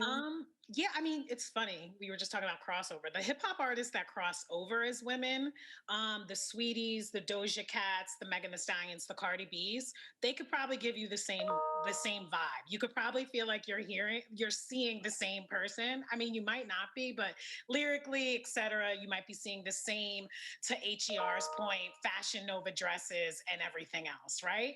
But there are people like HER and Jasmine and Sheikah who don't look like your standard, what they're supposed to look like, I guess, putting out bomb music that is starting to cross over as well. And we just need to lean more into that and not so much in the sex appeal and everything else. We just can't get tied down with that. So, I mean, it's starting to come. Like I said, give it some time. Now it's really kicking off. You're going to see a lot of change, I think, and how women look and dress and act. So we'll see. I mean, people are just being themselves too, but some are just kind of doing what the person in front of them did. But yeah, I mean, we're getting there. But again, there's a lot of these men making these decisions. Yeah, I think it's interesting because we think about the population shifts, we think about our communities, the Black and Hispanic community, and the patriarchal kind of framework that we live in. And so as we become more and more the majority, I'm concerned that it'll become more of that, or will the women kind of stand out and step into their space? It's going to be interesting because I do think, you do have the Chicas, but then you have the Lizzos, you do have, that energy. And so it's just like, are we going to lean into it or lean out? And then I think with the pandemic, once we're able to go outside, I don't think anybody's gonna have any clothes on because I think we're all gonna just be like, I don't care, So it's gonna be really interesting, how things change with all the things that are going on. Yeah, the pandemic is definitely shifting what we expect of people, right? Like if you see somebody who's super dressed up on a random work day, you're like, where are you going? You have an event today? You have a session with ADCOLOR in music today? So even like the fashion is changing. You see women in more like two pieces and hoodies, and like that's influencing how women in music are showing up too, because you don't want to be too disconnected from the real world and what's happening. So I feel you on that. And there's a term that I've been hearing a lot recently. I don't know if you guys have heard it too. Pretty privilege. Basically, this idea that people who are perceived to fit the standard of beauty that has been set, in this country and also in the world, have better opportunities in the music space. If you look at, everyone who's very popular today, like we said, they kind of all kind of look similar, but they look similar in the fact that they kind of follow a standard of beauty that is deemed to be, the top, at the top of the beauty ladder, I would say. Um, have you noticed conversations around that topic? Do you feel that, women who don't fit a specific beauty standard are not capable of reaching success in a similar way to other women, not only in front, in the recording studio, in front and on a stage, but also like behind the scenes? Just wanted to dive into that a little bit. I would say definitely pretty sells and pretty works. Again, I do feel like this is changing a little bit, but yeah, looks definitely come to play when it comes to, success in the music industry. I mean, just looking back even at breakout groups that were groups. So even like Destiny's Child, they all had solo records. Who do we know? And I'm not saying I think Kelly Rowland is one of the most beautiful women I've ever seen, but to mainstream media, Beyonce, you know what I mean, was everything. Kelly had great hits, and that's the other thing. If you're not as like what they think the standard of beauty is, you better be good lyrically, production. Your music has to be on point. You have to go the extra mile. You know what I mean? Like to really, even in the workplace, probably, like, I'm sure it happens. Like, you know what I mean? If you don't fit a standard of beauty, or like myself, if you have a couple extra pounds on you, you have to work a little bit harder so people take you seriously. And people think I'm joking when I say that. I'm like, it's really real. So yeah, their lyrics have to be better. Everything has to be better because you have to prove yourself now. When you're not the perfect, you develop another talent. I think Whitney Houston is a great example of that. She was not that was not her MO. I was looking at How Will I Know video with the wigs and all that, and knowing that she just had a short crop and they made her into this person, and then we all know the story that unfolded, and you know who she became. But you know, I do think that they will really. She had the voice. She had all of it. Yes. She was the voice, and they still manipulated and made her into this Barbie doll kind of image. So it's just really interesting. I think that's definitely a pretty privilege. It's just this idea that you know, this perfect femme fatale tag is the one that is gonna be the like shocker, right? When you put like, I present you this artist, and you without hear or like see her perform, listen any music, like knowing anything, you see and you're like, wow, she's stunning. Okay, she's gonna be a hit. You know, like how many like labels haven't make us a pitch like, I mean, she have it all. Like she can sing, she can dance, and she's gorgeous, right? So like that's always like an extra, but also like the billboard, right? Like they want to like broadcast how great she looks with these little clothes or these particular clothes. Right. And like it's not about how she actually performs, right? It's not about the sound of the voice or the production or the lyrics or the actual music. And I think we need to switch a little bit, not because pretty is bad or at all. I think it's like also very inherent of feminine nature. You know, we want to like feel also attractive for ourselves. We want to feel pretty, and we want to feel attractive, and we want to feel like, yes, empowered like that. But also we want to feel like badasses, you know, independent of how we look. We want to feel like I'm a badass, and also I'm a banger. Like I look amazing, you know.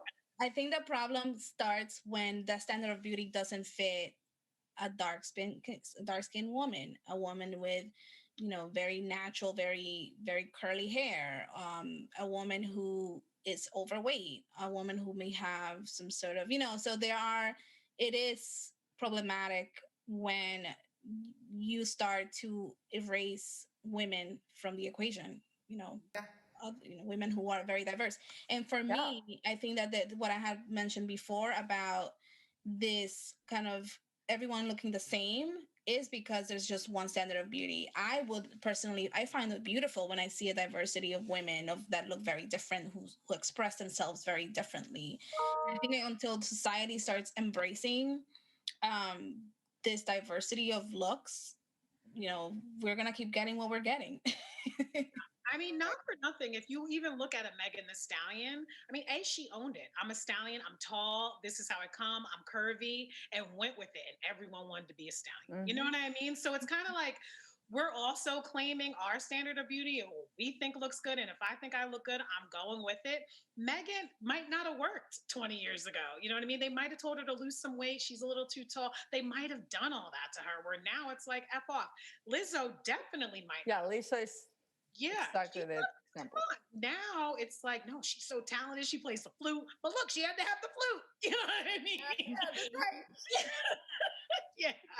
I think as more women come, I think we will set that standard. To your point, Nydia, I think we see our own beauty, and I think, you know, we won't dress ourselves. We'll be intentional about that, and I think we represent talent in a way that's very meaningful. And you know, no shade to men. I think they are capable, but I think, you know, there's something about that. There's something about us, you know, pushing forth prizes like ourselves. So, all right. So we're almost at time, and I don't want to leave the conversation. That went fast, right? Super quickly. I don't want to leave off without really talking about, you know, what are your hopes for Black and Latina representation in the industry? Mine would be that we just keep pulling each other up. You know what I mean? Like, just keep pulling people up and empowering them and putting them in positions to succeed. So we leave a legacy, and maybe ask the hard questions, because they can't do it. You know, there's people on my team or at Pandora that might not have like the position me and Azu might have at Pandora. So we can probably fight for certain things that they can't fight for. So I think we need to start fighting for them. You know what I mean? Like, just, looking out for each other. I just hope we continue to do that and bring each other up. Yeah, that's I was gonna say fight the fight and keep doing it and keep bringing more people like colored people and white people to our troops. It's just like inclusion. Keep including them and keep like saying like, hey, you're welcome in my Latin playlist. Can I be in yours too? Like that's a shorter reference, but that implies a lot of stuff around. I just want to see more sponsorship and mentorship. I think, a lot of times there are a lot, to your point, men at the forefront. We're starting to see it a little bit in the industry, but I would really like to see just a lot more and just a framework built in our industry around that so that it's not something that has to be rebuilt every time someone leaves or rebuilt every time, you go to a new company.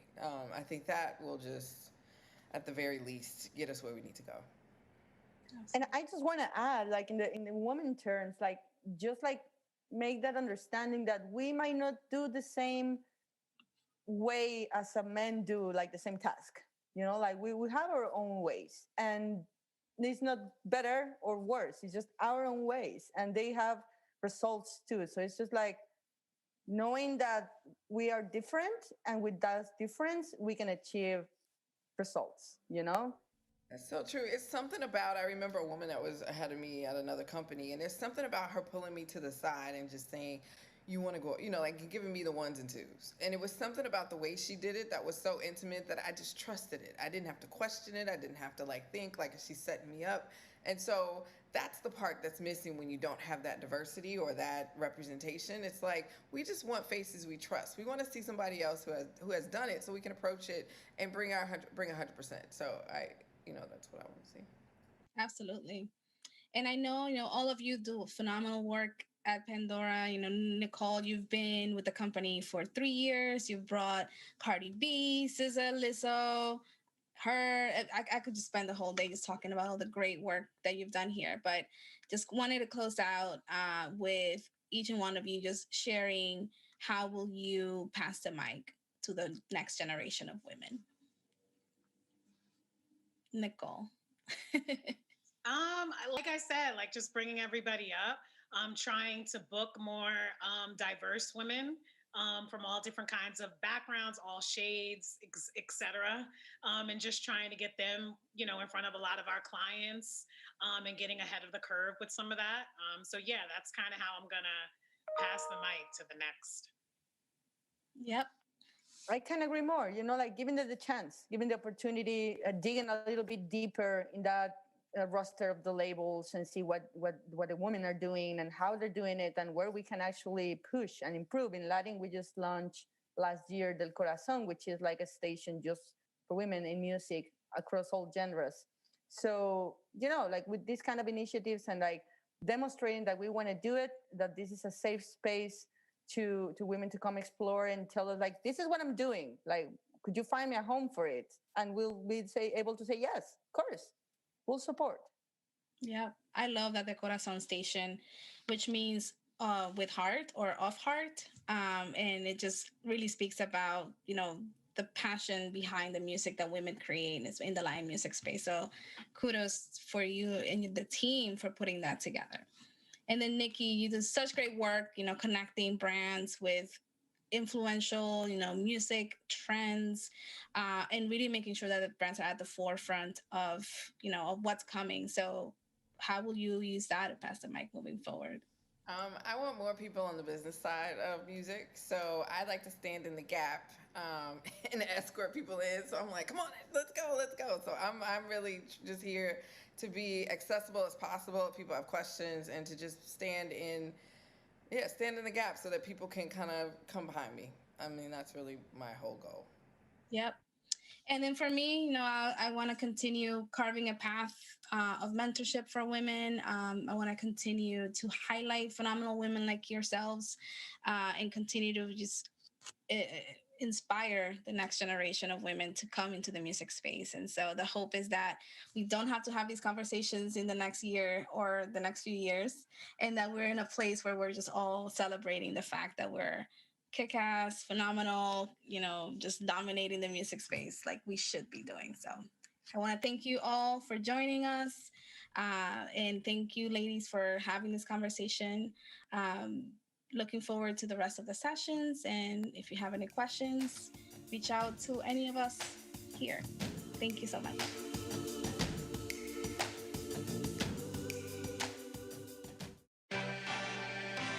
Pandora can't tell you how to get hyped up.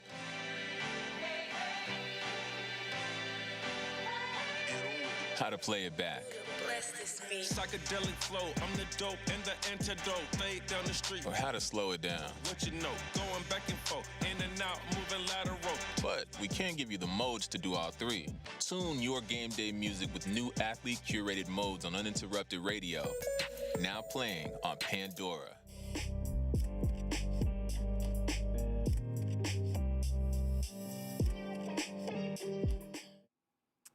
Thank you so much, Pandora and Nydia, of course, a beloved member of the ADCOLOR fam, for that refreshing conversation about women of color breaking barriers in music. There were so many gems, one in particular standing in the gap so that others can rise up and reach back was really wonderful, so thank you. Today, I have the distinct pleasure of sitting down with the first ever Chief Diversity and Inclusion Officer for the Recording Academy, Valicia Butterfield-Jones. Hi, Valicia. How you doing? Good. It's Grammy week. It's Grammy week. Fast and furious, but it's also ADCOLOR and Music Week. So I'm so happy to. Thank you, Valicia. I'm so honored to be sitting down with you because I know how busy you are. Listen, my intro was short because my love and admiration for you is long. And so I want, and many people know the work that you've done in so many different areas, politics, particularly the not-for-profit world, and of course music. So in April of last year, you made a transition that kind of shook the world. I think you probably got more text messages that said WTF than you ever have in your life. But before we even get to that part, I want those that are listening and that are viewing this today to really hear where it all started from, like the Valicia Butterfield before the Jones, because you have an incredible background story that you've shared with so many people so freely. So, Valicia. Oh, yes. To first just thank you for extending this platform to me and to the Recording Academy. That's just what you do, and the way you lift women up and the way you lift, in particular, Black women up. I just want to say thank you for just your sisterhood and the grace that you've always, always extended to me. I don't for a second take it for granted.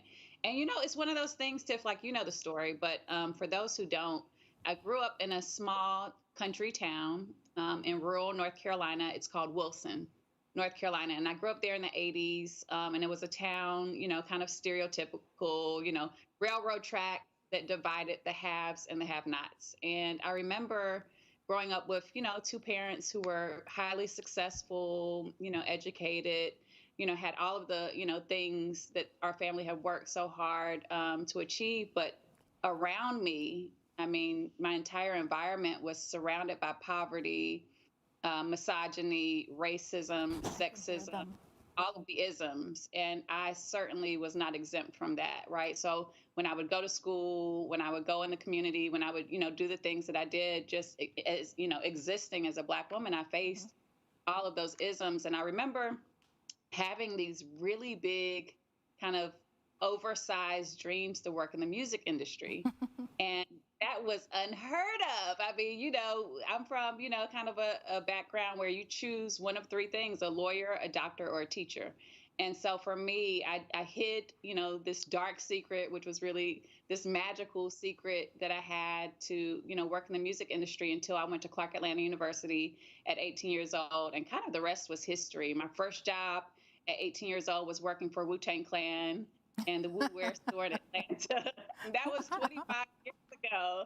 And so it's been this beautiful journey of just manifesting and living out my dreams in real life through a lot of hard work, commitment, and sacrifice. And I never would have thought this journey would come full circle with the role that I'm in now with the Recording Academy as its first ever Chief Diversity, Equity, and Inclusion Officer. And so it's a gift, it's an honor, it's a seat that I don't for a second take for granted. And I know you don't either, Tiff. And so, I'm just, thankful that I've been trusted to do such important work at such an important time. Yeah, I mean, you're being very humble. I think that was the shortened version of the Felicia Butterfield story, but it's okay.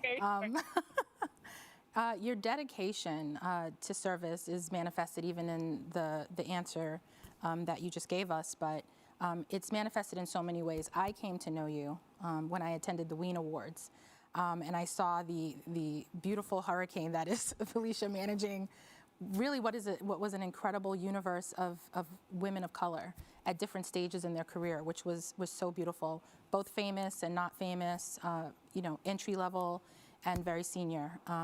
And I was in awe of your confidence and humility, which was possessed in the same person, which is a powerful combination that always stops me in my tracks when I see it.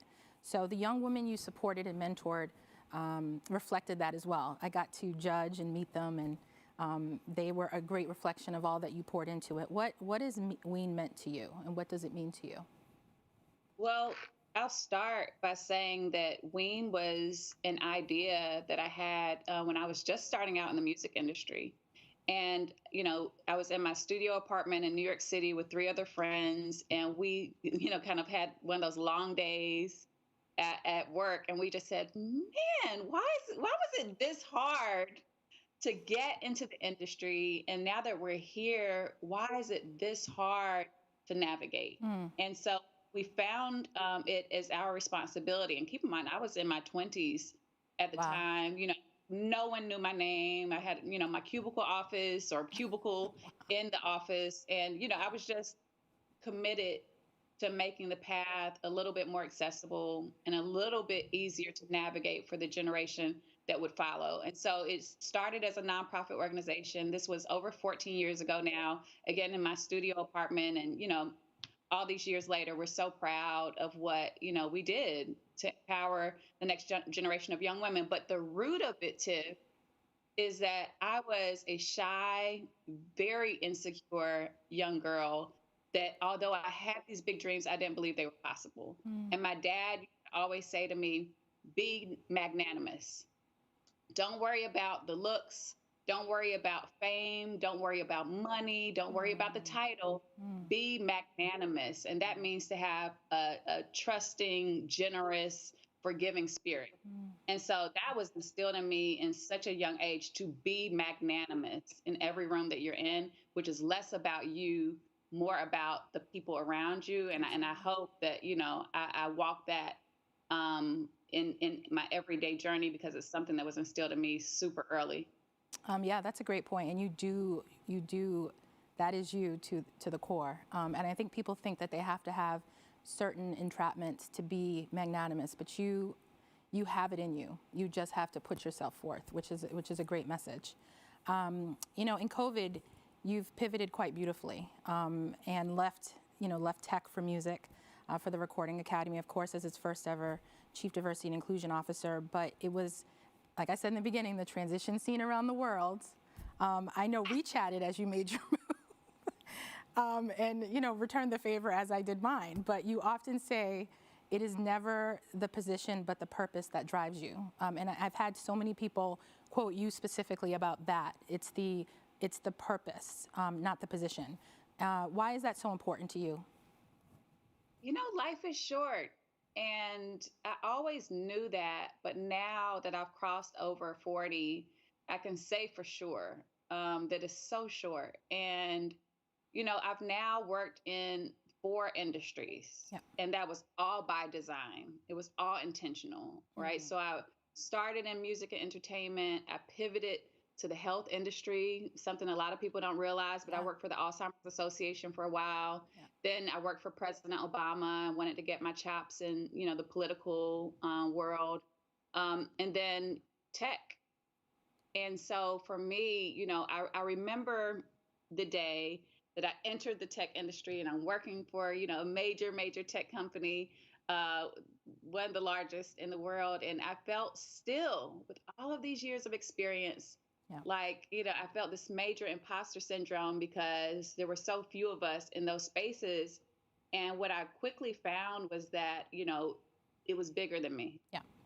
the responsibility and the seat at the table that I now had was bigger than me. And what can I do to open the door a little bit wider for the next person following in my footsteps? And I'll say, I've kind of had this journey of twists and turns, again, all intentional, because I want to live life fully. I want to leave no gift left on the table. And my body, when I leave this earth, I want to just, maximize every single gift that God gave me. And so for me, when I made the move from tech back to the music industry, it was one of those tugs at my heart, honestly, Tiff. I received the offer. It was at the height or the beginning of the pandemic. I had a great job, a career, that in an employer that truly loved me and embraced me. I had a great experience. But I said to myself, what would the little girl, put the money aside, put all the things aside. What would the little girl want you to do next? Right? What would the young V, be so proud of you if you did next? And the answer was to have courage, to be bold, and to step even more boldly into my purpose. And that's what I did. Yeah, and I want to stick on that a little bit more because I think a lot of people are making similar pivots. There's a lot of opportunity on the table. And so what is the one piece of advice? Because, certainly in hearing you, I share a lot of your sentiment. It was hard to leave, and I definitely think, individuals who are in senior leader positions, the pivot is hard sometimes because you feel like you're leaving a family. So what is the one piece of advice that you would give just because there's so much opportunity on the table now for so many people? Oh, I cried, Tiff. Yeah. I mean, when I left, my last role, I cried because it really did feel like family, and we operated that way, truly. And so the best advice I would give you two things is to, one, be still. Mm-hmm. And there are going to be so many voices along the journey, so many people in your ear telling you what you should do, from your parents. Yeah. Like my parents definitely had their opinion. It was not to leave, your partner maybe. What are you doing? Yeah. Yeah, what are you doing? And no one's going to get your dream but you. It's for you for a reason. So that's one, get still and try to drown out any distractions so you could truly hear your inner voice and what it's telling you to do. And the second is to take the step.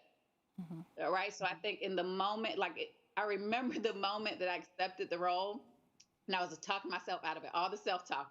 Tiff, you probably went through the same thing. Yeah. And I heard the whisper in my ear, like, what are you doing? Yeah. And I literally just signed and sent. Because I didn't want in that moment, that split second of a moment, for me to allow ego or money or anything else, right? Fear to get in the way of what I knew now was, my next step. Yeah. And I think, again, we go back to that statement about it's the purpose and not the position. So I think that's why sending that was something that was inevitable, sending that off. You have been very busy, but this is V. If anybody knows V, she does not, there's no grass that grows under her feet. Nope. But we've heard a lot in a lot of the panels during ADCOLOR Music that change management takes time. And when people hear the word time, it's a trigger. They hear nothing's going to get done.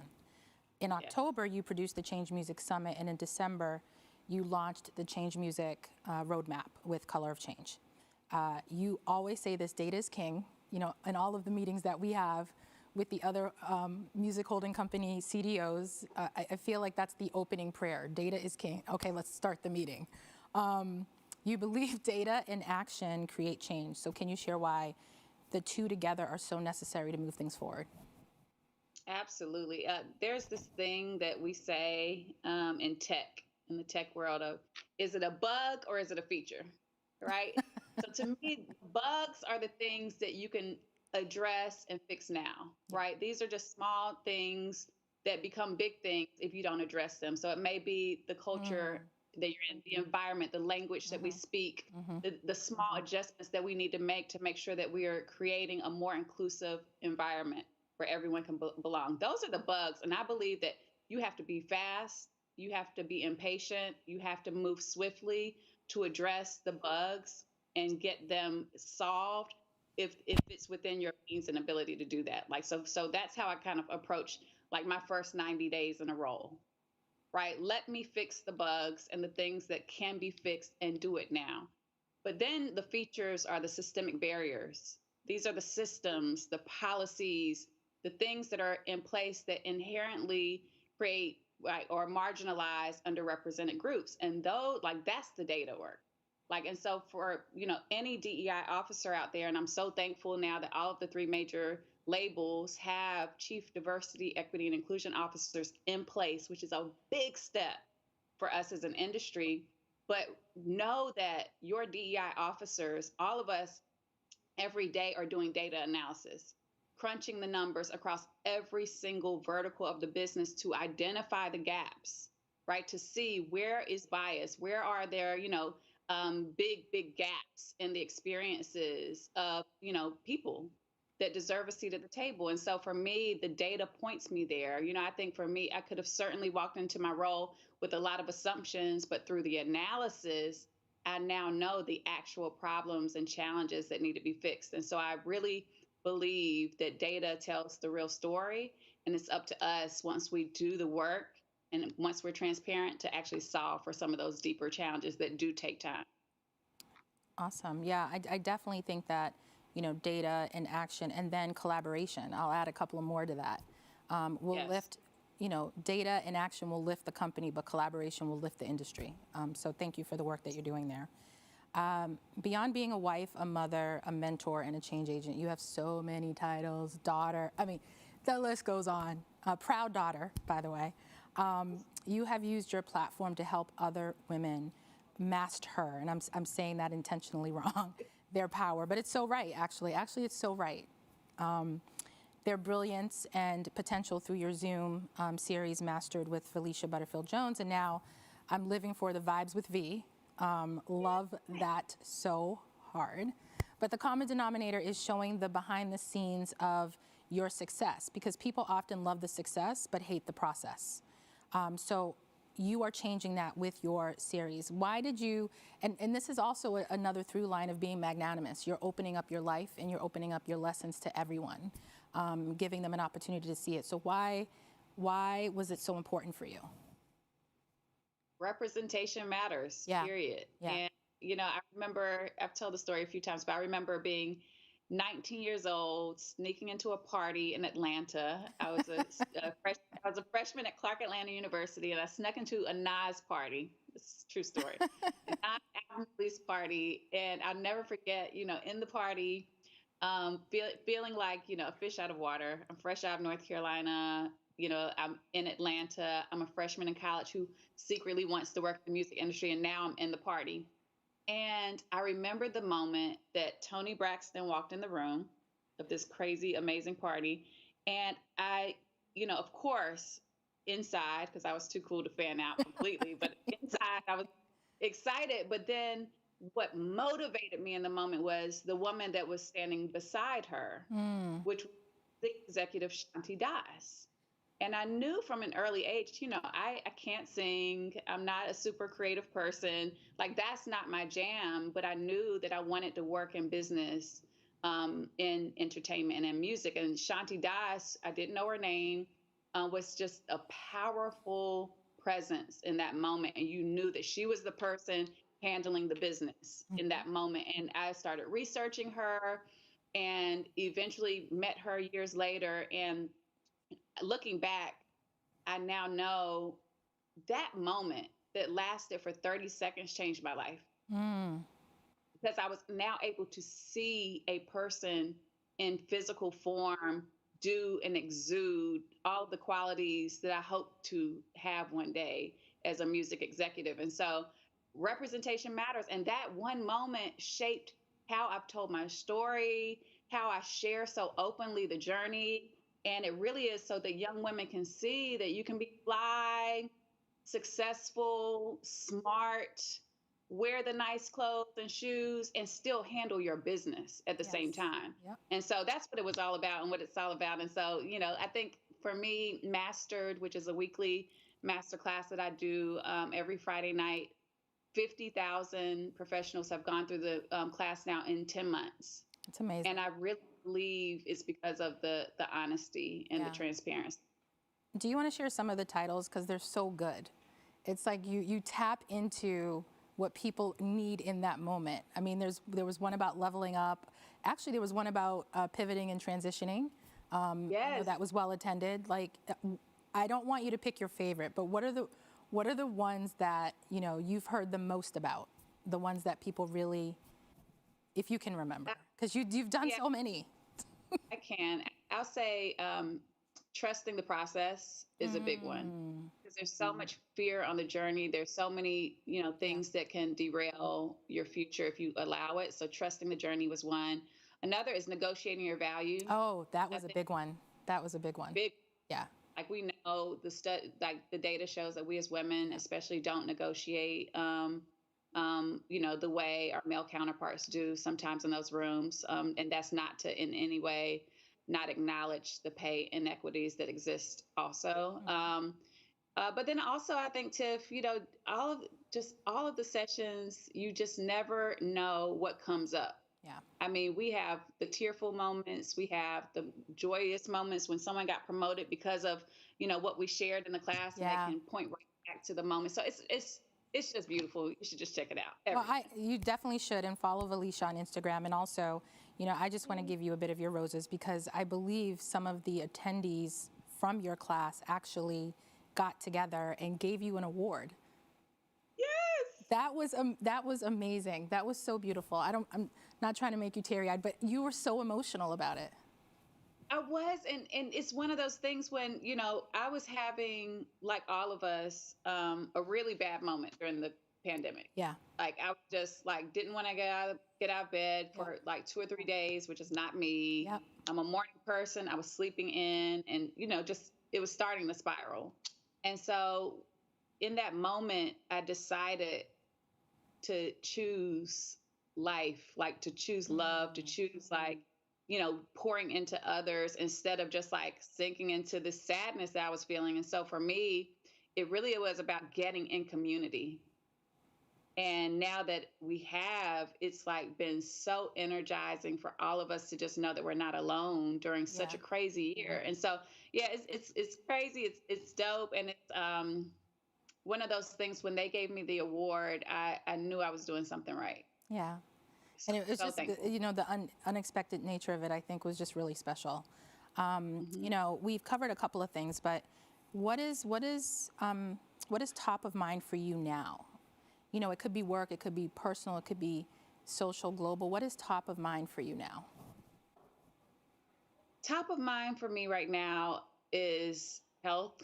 Yeah. Like making sure that I'm healthy and that we're healthy as a community right now, and taking care of ourselves physically, mentally, emotionally, and all the things. That's number one. Health truly is wealth. And then the second is to do my job at the Recording Academy so well that whoever is to follow, right, whoever my successor may be, feels so prepared and able to carry the work forward. And so I really believe that, when we are the first in many spaces like you, Tiff, and like me and so many of us, that we're not the last, in the words of Vice President Kamala Harris. And I take that seriously. And so I want to be, and I am, so present every day, physically and mentally present in the work, and driving bold transformation and change, so that, again, I'm always thinking about who will be next. Yeah. And making sure that they really have,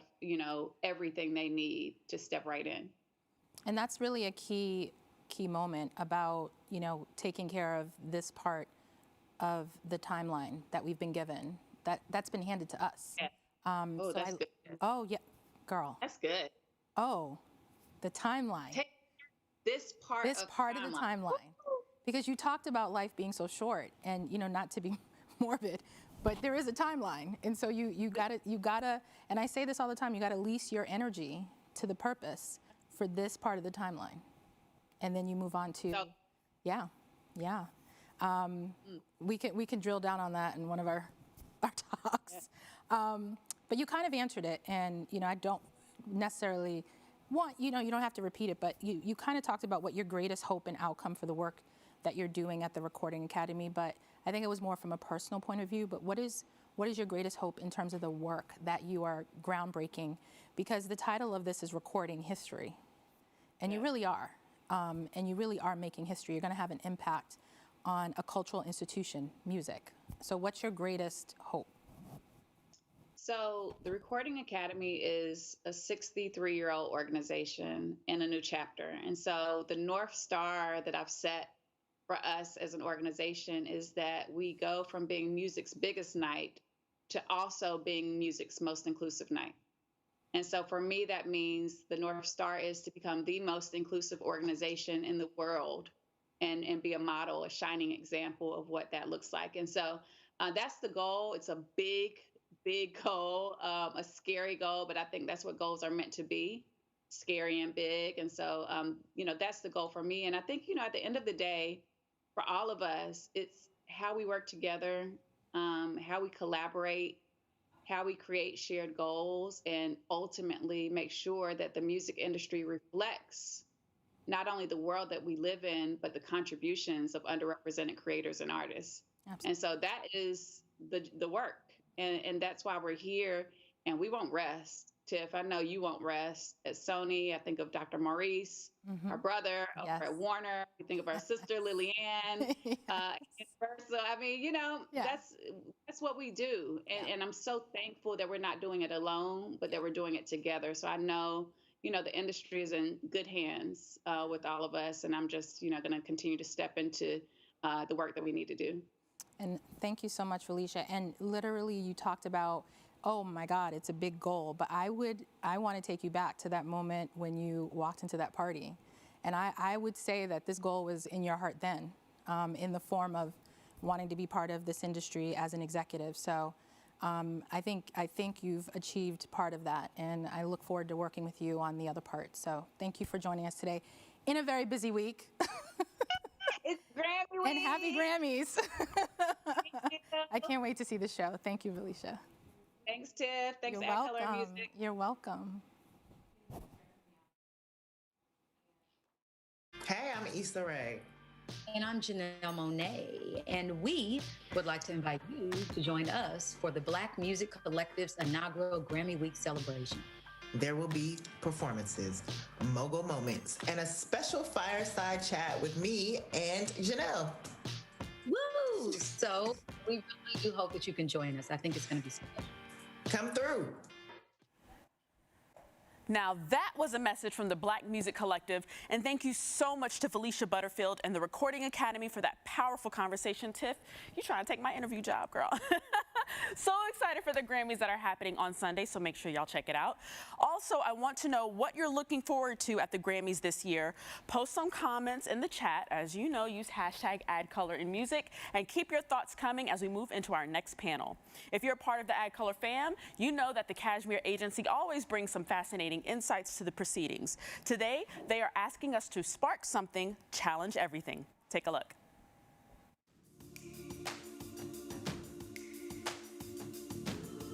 Hi, my name is Taylor Mims. I am a writer for Billboard, and thank you for joining us for the ADCOLOR in Music panel. Today, our panel discussion is Spark Something, Challenge Everything, Music in Hollywood, the marketing of where culture, commerce, and community meet. So thank you for joining us today. I would love to take a moment real quick and introduce our panelists, to start with Caroline. Hi, I'm Caroline Yim, and I am a music agent over at WME.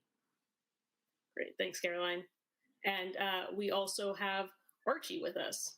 What's up? Archie Davis, SVP of Marketing, RCA Records, and CEO of Six Course Music Group and Incorporated. Last but not least, we have Ryan.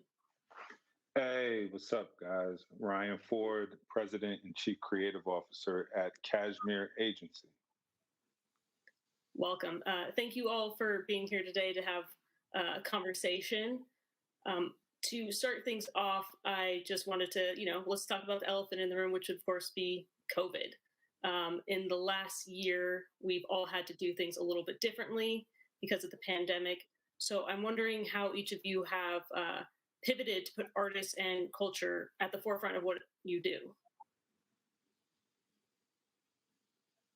Yeah, I could jump in and start. I think 2020 was quite an impactful year, especially on multicultural communities. And when it comes to our culture, whether that is expressed through music, through content creators, through food, through fashion, I think for one reason or another, there's been a tremendous focus on that from media, from brands, from Hollywood, and then from ourselves in our own communities. And I think that is kind of cyclical. We've seen it happen in America before. Unfortunately, it oftentimes comes following a tragedy of some kind. This time it was obviously the murder of George Floyd. So it has been a challenging year for people of color. It's been a challenging year for communities of color. It's been a challenging year for our culture, whether it's Asian American culture, whether it's Hispanic culture, whether it's African American culture. It's been a challenging year. But, there are some good things that have come out of that. And I think there is a renewed respect and focus and awareness about not only the national impact of our culture, in our music and our fashion and our food and our swag and our drip and all of that, but also a global acknowledgement in a way that is new during my lifetime. Anyone else have thoughts on how they've had to pivot this year and what it's meant to them? I mean, I could jump on that. I mean, the past year for me definitely was a bit of a challenge.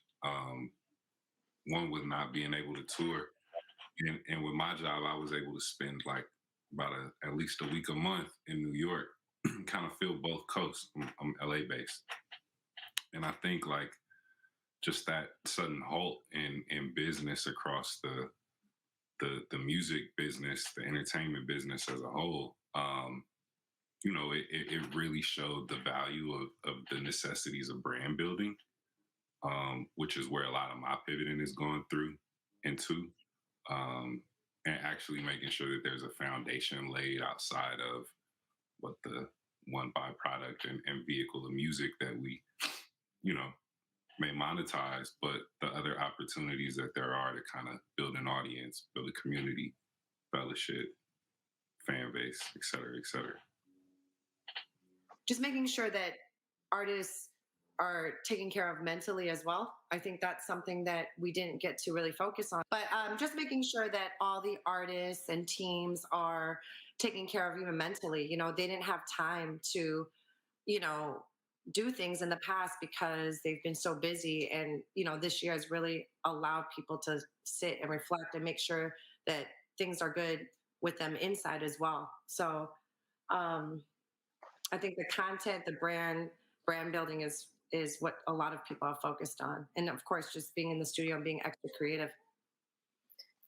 Yeah, for you, especially Caroline, in the last year, obviously touring came to a halt. And so that must have really changed what you had to do. Can you talk a little bit about some of the things you just mentioned, the pivoting towards whether for artists, if it's music syncs or brands or other types of content, what have they been doing? Yeah, we focused on a lot of virtual shows. I mean, luckily brands have pivoted to make sure that the virtual world is alive. And a lot of brands have, in the beginning of COVID, brands were very, they were not moving as quick, but they realized, okay, this is not a 2-month thing. This is actually a very long-term thing. So brands started jumping in and saying, okay, how can we create strategy? That's why people like, I've been working with people like Cashmere to come up with ideas and concepts, working with Revolt, for example. Like we've done so many things online and lots of them have been conversation based as well. So not just performing, but artists are allowed to use their platform to speak on many, many topics. So. Right. And in the past few years, we've seen a major push in Hollywood for diversity. What is the role of the marketer in ensuring that there is representation? Yeah, I could jump in. I think that there's always been this unique disconnect between the content creator and the core audience, the target audience, right? You saw that a lot with, you've seen it for years with Black music, right? You saw it a lot with hip hop. You make it from the community, it then goes through this channel up through the big company back down to the community, right? And I think that you are seeing that in Hollywood too. You've always seen it in Hollywood, but now there's a closer connection between the content creators and the eventual core audience and that core demo. And I think that to market that type of content these days, you have to really have an understanding of that core demo, right? And I think Hollywood as a whole, the studios, the streamers, the network, are understanding how important that core demo is. Take a project like I know a project that Archie was close with, Judas and the Black Messiah. That is a very complex story. It's a very raw story, and it is a very timely story. And it speaks to communities of color, specifically African Americans. Specific, you can even go more specific, like Chicago, in a real way, right? And that's not a way that I think that the studios or the bigger entities are comfortable necessarily leading the charge on. You got the content creators, you got the music supervisors, you got the people that put together the soundtrack, and then luckily I think there's agencies like Kashmir that are a little closer to the streets, if you will, that are comfortable with that kind of content and comfortable in helping provide strategy or marketing programs around that type of content. I'll add to that. Because even through the process of the Judas and the Black Messiah in itself, and every project that I think of that has been able and been a part of dictating some sort of cultural shift, I think a lot of it has to do with education. And I didn't go into any of those projects like understanding or having any idea of what I wanted to do already. You know what I'm saying? And a lot of the education through the resources that were at my discretion, in this instance, it just happened to be Chairman Fred Hampton Jr., Mother Akua, Ryan Coogler, Shaka King, Charles King, and a whole host of other incredible and people that had actually shed family blood and lived through what this struggle really represented. So I think, one, that empathy is what I think was missing in marketing for a lot of times. With me, I've never been in the business, well, once, of marketing product. A lot of it has had to do with art. So that empathy and that cultural competence in translation has always been something that's been very delicate in the process. And Archie, in terms of not even just marketing, but creating creative projects in general, is that how you think people should approach it, going in to be educated first? 1000%. I mean, I honestly think that should be the way we wake up every day. I have just as much to learn from you and from Caroline and from Ryan as I do from my niece who just turned 1, or my intern or my assistant. And I think it's that energy and that willingness to continue to learn and be corrected and shift your thinking and adjust what our perspective may be. That is a part of growth, in my opinion. Yeah. And just while we're talking to you about just really important cultural moments, you worked on Black Panther, which was obviously a very big deal. And one of the most important parts of that film was the soundtrack. Can you tell us a little bit about your role in that and the importance of music in that film? Man, well, I think, first of all, the music was complementary to an incredible piece of art. You know what I'm saying? That the entire team created. And even with the music, it was a passion project that Kendrick kind of took on as a challenge and kind of went into his hole and really came out with something amazing. From that point, it was my job to make sure that as a major label, we weren't appropriating what this beautiful piece of art was in any way, understanding that it was being released in Black History Month around All Star, all of these things going on at one time. How do we withstand these cultural shifts that are happening and kind of make our stake? Obviously, we had a Joker card and Kendrick Lamar and SZA and The Weeknd and SOBRBE and Khalid and everybody else that was a part of it. But Kendrick and TDE really took a hands-on approach to curate that and made my job easy. All I had to do was just dust off the stuff that didn't really make sense to make sure that it stayed in the right lane. Yeah, what an incredible film to be part of and to help soundtrack. Back to kind of what we're talking about in general, but we've in the last few years there has been a big emphasis on streaming, whether that's movies, film, or music. How does this change your approach to marketing and the creative process for the artists and the people in the industry that you work with? Who was that for? Whoever would like to answer it. I mean, I'm happy. Go ahead, Go ahead, Archie. No, go for it. Yeah, I think streaming. It's there's a well, we saw it happen in music, right? Where there's a big power shift in the music world. All of a sudden, entities like Spotify or YouTube or Apple become major players, if not the biggest players in culture commerce, right? And with Netflix leading the charge, I think we've seen the same shift here in Hollywood.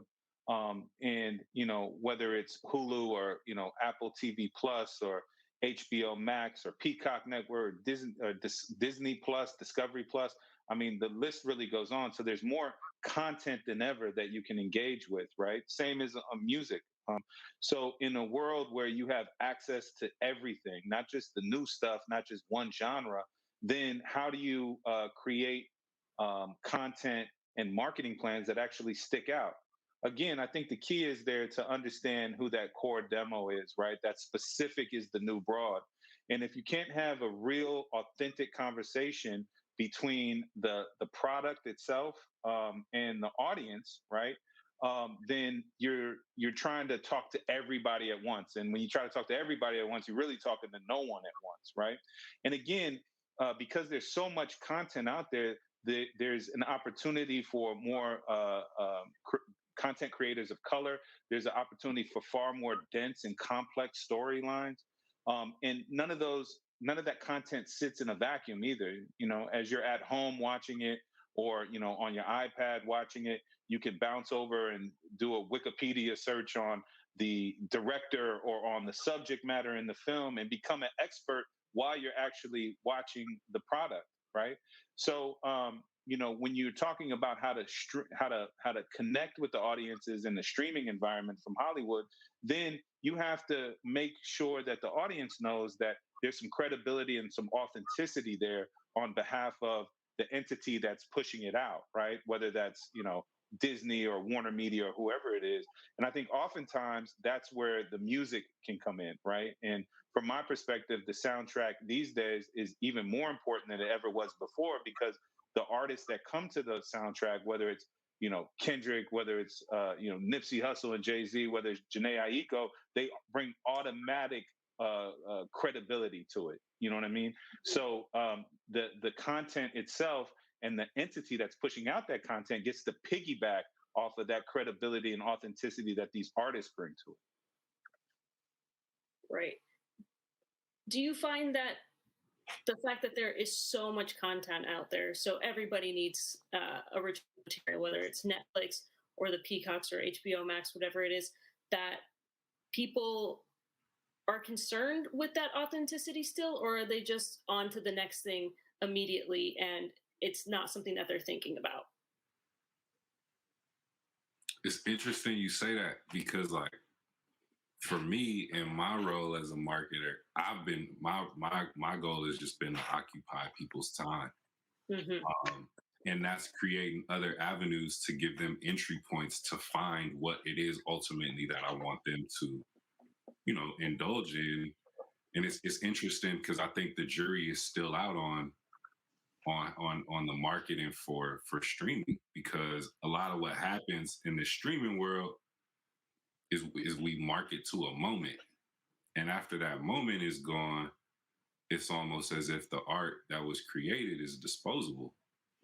Now, we could argue that, like with movies, once you tie the song to a moment, like people can go back and watch that over and over, but the real conversation that surrounds like what the impact of what this is probably doesn't last longer than a week.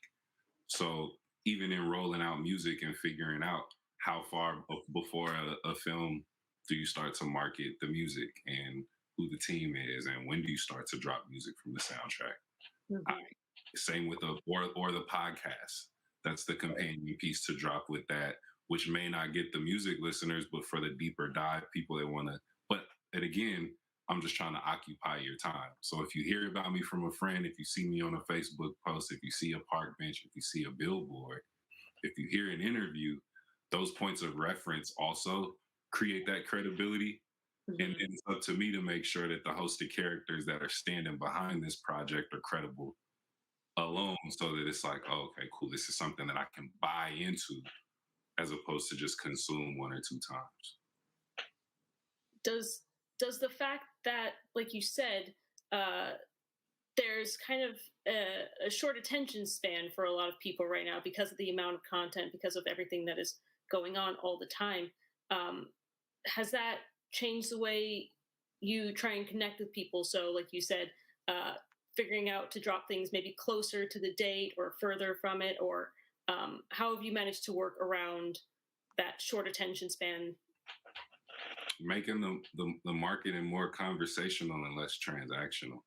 I think the consumers and the audience now, with everybody being on the internet 24/7, whether it's on a Zoom, whether it's on your phone, like whether you have a Tesla and it's telling you where to go, all of that shit is, we're on the internet at all times. Yeah. And I think understanding that people can kind of look through when we're engaging with a platform to get something out of it, as opposed to trying to give something. So that's been my goal, is trying to figure out, what am I offering to these people?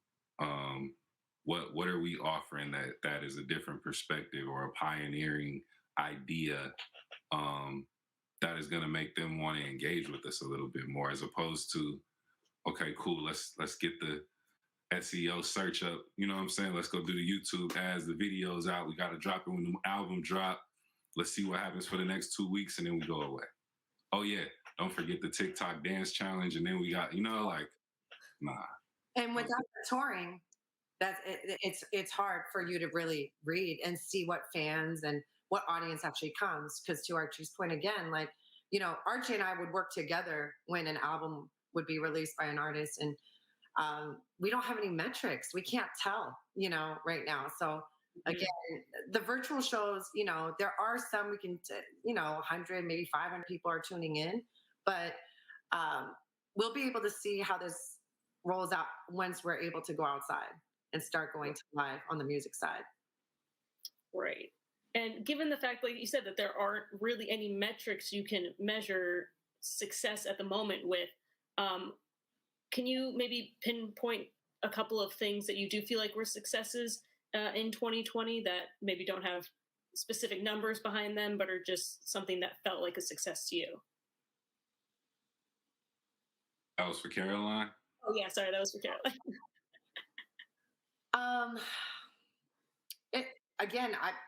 Right now, it's just based on the artists and their projects, like how they are streaming, how albums are doing.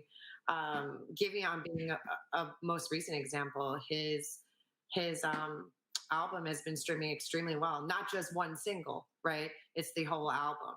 So we're studying all the metrics just online. It's hard. It's hard. I've never experienced this. This is my first time ever dealing with this. I'm sure most everyone. So I've only been dealing with touring for the past 16 years. So everything is just based on what I see on the social platforms and talking to all the labels and seeing where songs are charting on radio, etc. So yeah. And Caroline, since streaming has come around, we have seen a major we have seen the impact of hip hop. We can finally see that people really like hip hop and R&B. It's one of the most popular, if not the most popular genre right now. In a world that is so excited about hip hop and R&B, and there's so many different artists in the streaming world, how do artists stand out in that genre? For me, it's all about the music. It's about the records, right? You have to have a good record, and then with the record comes like an Archie Davis, right? Who knows how to market that record and expand the record. So for me, it's all about the music. It's all about that song. I mean, Archie and Ryan, do you guys agree? Yeah, I think it always boils down to the music, and like you said, it's also about the fan base that artist is developing, and sometimes it comes down to the music, but it's also about how is the artist developing their affinity group through social media, through Clubhouse, through whatever it is, through being a part of a versus or something, right? So the music is always the proof, right? Like this is real proof. But there's so many other ways to connect these days, because you can't tour, right? Or you can't tour as much.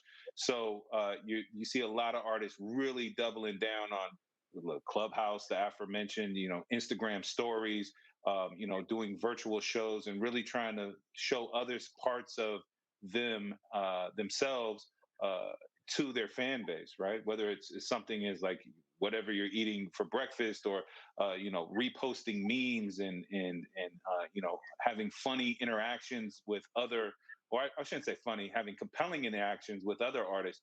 You really see, to your point, the innovation and how hip hop continues to lead the space, because a lot of the innovation that's happening online right now during COVID and on social media is coming from like hip hop and R&B artists, both young and old. Yeah, and Ryan, you have worked with some of the biggest names in entertainment over the years. What specifically has changed for you over the last year since the pandemic? I think that what I've seen during the past year is just, again, like the innovation that's coming forward, right? Whether it's there's so many new podcasts that have been launched. There's Instagram conversations that have happened. There's obviously things like Versus, things like Quarantine Radio, Club Quarantine, I should say. There's so much innovation that's happening that just uses these supercomputers that we have right in our hands, right? And I think that this is an era where, not just in music, but in anything, like innovation is going to win, right? If you're a restaurant that understands how to ensure your customers have a clean, COVID-free lunch, then you're going to win, right? So how do you do that? Do you build plastic boxes inside of the restaurant? Do you convert your parking lot into an outdoor eatery? Again, it's innovation. And when you talk about African American culture, when you talk about multicultural, we're forced to innovate all the time. Sometimes we got to innovate just to survive. All the times we have to innovate to survive. So again, you see that coming out in so many different ways. You see artists becoming more than just musicians, right? Or showing the world that they're more than just musicians. I also want to add the NFT conversation into this conversation of innovation, because like what happens when there's entire seasons of TV shows and stuff released behind these incredible NFTs, you know what I'm saying? And then that changes how we're consuming, what a subscription even looks like. And ultimately, which I think has been my goal since the beginning of time, it puts the ownership back in the hands of the creators. Mm-hmm. We've certainly seen a lot of conversations, especially in this past year, about ownership of creative endeavors. If anyone in particular wants to talk about some examples they've seen that of anything changing, going in that direction of giving more ownership to the artist and the creators. Yeah. Go ahead, Brian. My bad. Yeah, no, it's all good. I think that it's you have the vehicles and the mechanisms now to retain ownership on some levels, right? Even if you have signed off rights to your music, you can have full on ownership of your merch, right? Full on ownership of the money that comes in for your virtual performance or something, right? You can create new platforms where you have ownership of. You could create new content that you have ownership of, right? So I think that the mechanisms have always been there, right? They have been optimized for sure, right? When everybody, no matter what age or socioeconomic background they have, are forced to spend more time, interacting with the world through their phone or through their computer, then there's more opportunity than ever to engage with them, right? So I'm always a sucker for everything that pops up on my Instagram, like the sponsored posts. Like I'm buying, Wu-Tang floor mats and neon signs that have hip hop lyrics in them. You know what I'm saying? So these are things because I'm spending so much time on Instagram and it's such a seamless transaction, right? So it's just other opportunities for the culture of music, right? Specifically with me, really hip hop culture, to seep its way into my household, right? I'm buying pillows with pictures of Ice Cube on it and artwork with pictures of Nipsey Hussle on it. You know what I'm saying? So these are opportunities and avenues for artists to not only make more income, but to own, viable pieces of their persona. Like one thing I keep hearing, right? I just bought this off tooshort.com. It says, "What's my favorite word?" And you hit it, and you can guess the word that comes out. But it's like that. I don't know what that cost, $20, but I was like, I'm buying that right now. You know what I'm saying? And the only reason I knew about it is because I was watching the E40 Too Short verses, and Too Short mentioned it. I was like, okay, well, I'm buying that. You know what I mean? So these are all new opportunities to engage and excite your audience. Yeah, and artists like a lot of the women artists are creating their own skincare brands and makeup lines instead of just partnering up with a Revlon, for example, and getting a check that way. They're like, let's create, let's actually build a makeup line and have ownership in it. And I think what Rihanna did was incredible. Everyone's always been talking about her makeup, her skincare, and then for her to not just do CoverGirl, but now actually create Fenty and now it's a huge business, and now she is empowering all the next generation of women to create, and men, for skincare lines and beauty lines. Yeah, and I think we talk a lot about artists having ownership over their creative endeavors, and I know that people connect the most with these artists. That's who the general public sees, and of course they would want them to have ownership. But what's at stake? Why is it so important for artists to have ownership of what they create? I'll take that. Because what good is it if you can't decide what happens with it in the future? And I think before, like, the conversation of ownership was a little taboo because these avenues that Ryan is talking about to kind of capitalize and exploit the rights of what a master ownership even could look like, or a book likeness. You know what I'm saying? Like, all of these things, or even my name likeness to put on a label for a rap snack. All of these things, I don't think those rights, those avenues didn't exist. I would say as easily accessible with the last generation of hip hop. So now I think it's more important to keep hold of those things, because obviously after a certain while, it's going to a catalog portion of the major distributor anyway. which means there's really not being any money spent on the frontline business, which means they're really only collecting a passive income on what happens with it. There's not much marketing spend on it. It's all income at that point. And if the music gets to that point, after the streaming period, and even with the new artists, it's even shorter, around 24 months. After a streaming period of about 5 to 7 years, it's just shit sitting on the shelf somewhere. Okay, well, I would rather have it on my shelf where I could shine it off. You know what I'm saying? Maybe play it every now and again and give it to some friends and potentially get a couple bucks off of it. Yeah. Caroline, so you can you tell us a little about the Asian American Collective? Yes. I started that with my co-founders, Grace Lee and Zena Koda. We started that actually right before COVID because it was something we were talking about for many years. Like we wanted to figure out who were our mentors at the time. We were having these conversations and we realized there was no one that looked like us. And we were like, we have to create a group, you know? And it was really for building community and mentorship and allyship for the next generation.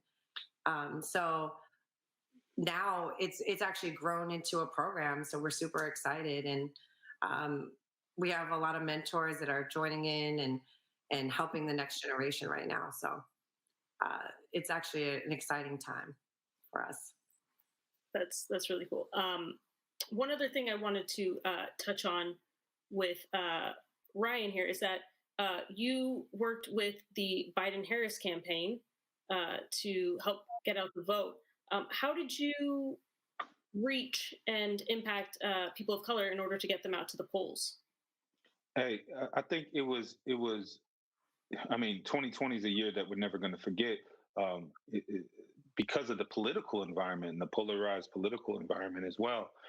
And, you know, tapping into multicultural audiences as we were asked to help with in Philadelphia, in Detroit, in Atlanta, in Milwaukee is not as easy as you would think, right? Biden Harris, there was a lot of energy for them to take over the White House, but there was even more energy that was for Trump to get out of the White House, right? But at the same time, it wasn't like a all-out community alignment the way we kind of felt with Obama during, you know, his election and re-election. So it was really about having a bunch of one-on-one conversations with community influencers as well as celebrities. To really not so much talk about why they're who they're going to vote for, but why they're voting, right? And a lot of people these days were voting against Trump, right? And or voting for a particular reason, voting to so that police brutality can be dealt with, voting so that there could be criminal justice reform, voting because maybe they have a kid now and they're worried about the kid getting a proper education or getting a safe education with COVID. And of course, we were all voting to ensure that we could all be safe, right, during a quarantine election. So again, there was a lot of one-on-one conversation with influencers and helping really talk about why they're voting. And then there was also a lot of education to why they should vote and also how to vote this year, right? So one of the initiatives that we did with the Biden-Harris campaign and the DNC was to talk a lot about the ballot boxes, which were so important. Drop off your ballots. That's when we saw huge levels of voting in all communities this time. So we worked with Snoop to take a kind of a different take on "Drop It Like It's Hot" and made it talking about dropping your ballot in the ballot box like it's hot. Then we worked with Chris Robinson to shoot the piece for it, the spot for it, and then that spot targeted multicultural communities in those specific battleground states. And we were so happy to be a part of it because at the end of the day, we know that communities of color in Georgia, in Michigan, in Wisconsin, and in Pennsylvania are ultimately what delivered the final blow to getting Trump out of the White House. And we're excited that Kashmir could be a part of it. people connect so much with musicians and trust them, and when they lend their voice to these campaigns?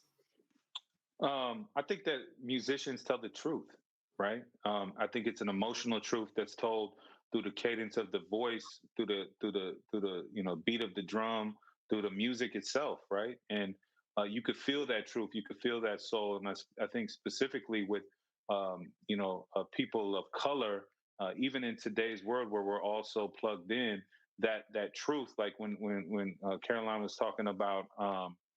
You know, a good song is just a good song. You know that you know it. It talks to you. It speaks to you in a certain way. And obviously, the individuals or the groups of individuals that are making those songs are able to connect. I mean, it happens in church. It happens at a music festival. It's been happening in orchestras for years, right? So that power is exponential these days because of the masses that you can interact with, not just at a big like Coachella or Bonnaroo, but you can connect with the masses on an ongoing basis through social media and through digital. So I think in this day and age where everything is so digital, right? We're looking for those analog truths, those truths that speak to our soul, and I think that various artists in various genres are able to capture that and connect.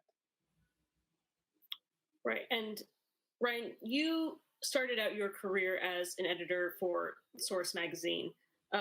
Why have you continued to work with music? Why is it so important to you in your day to day? Yeah, I think it's storytelling. I think that you can look at all three of us here, and we're just helping artists and brands or entities tell stories in unique ways, right? Whether that story is told through a series of Instagram posts or a piece of content on YouTube or a full-on album or a soundtrack, or if that story is being told live and direct in your face at a concert.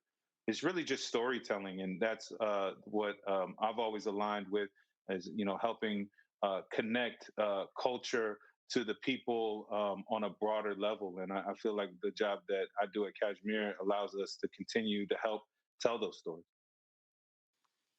Caroline, we are seeing vaccines being rolled out. People are getting braver about having shows and planning for them. What do you see as your focus for 2021? Well, 2021, we're just going to follow all the county and government guidelines, make sure that people are healthy so that we can go back. Really focusing on for 2022, and making sure that schedules and planning, there's going to be a lot of traffic, right? So making sure that artists work together, packages, etc. And I still think there will be a virtual element to these shows. So we're going to have to look into how shows are going to open up. Is the venue going to be full capacity? If not, if it's half, can we stream the other, can we stream it as well? So we're just looking into all those opportunities right now and heavily focusing on 2022 for touring. And that's globally. Do you also see a continued effort to artists working on soundtracks and music syncs as well? Am I seeing a lot of people working on that? I'm sorry, do you see a continued push to be part of soundtracks and music syncs? Oh, absolutely. I mean, so many artists want to be a part. And, from my job is to make sure that I know about these opportunities and we pitch them, right? And make sure that I know what films and shows are coming out and that need those things. I, again, will rely on people like Archie Davis and the friends that we have to get this information and make sure that they all get a chance, right? So, but someone like Jhené Aiko, she has the song on Raya and the Last Dragon, so we're super excited about that. And Archie has been a part of an incredible album that has Golden Globe nominations, so we want to keep those going for our artists. And Archie, how about for you? What is 2021? What's the focus? What are you going to be looking forward to? Contextualizing the music and finding those right opportunities to just continue to push the narrative.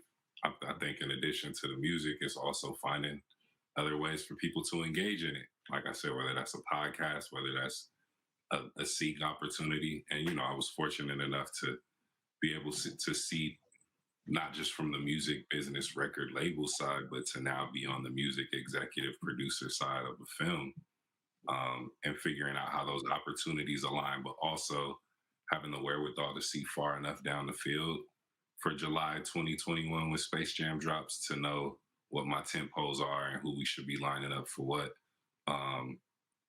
You know, so I'm extremely blessed to be able to have that court vision, if you will.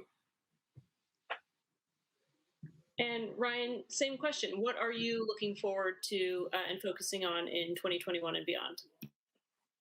I'm looking forward to getting out of the house.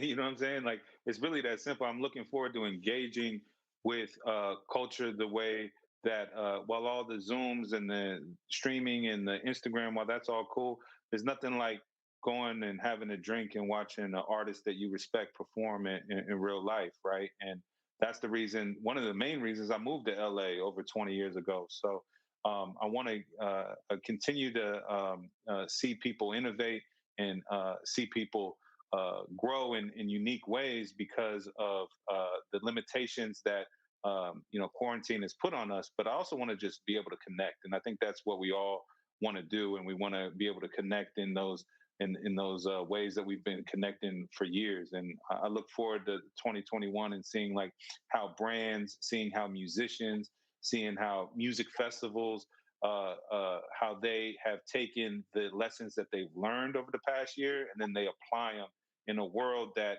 is going to be much different than it was pre-COVID.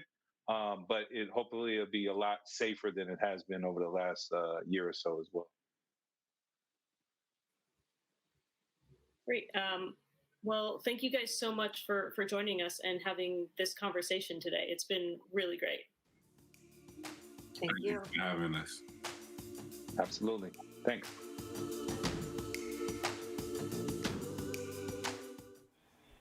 Thank you so much to all of our speakers. We love all of the gems that you're dropping. And of course, everyone continue to chat, network, share your comments, thoughts, and questions in the chat. And if you're on social media, use hashtag #AdColorInMusic.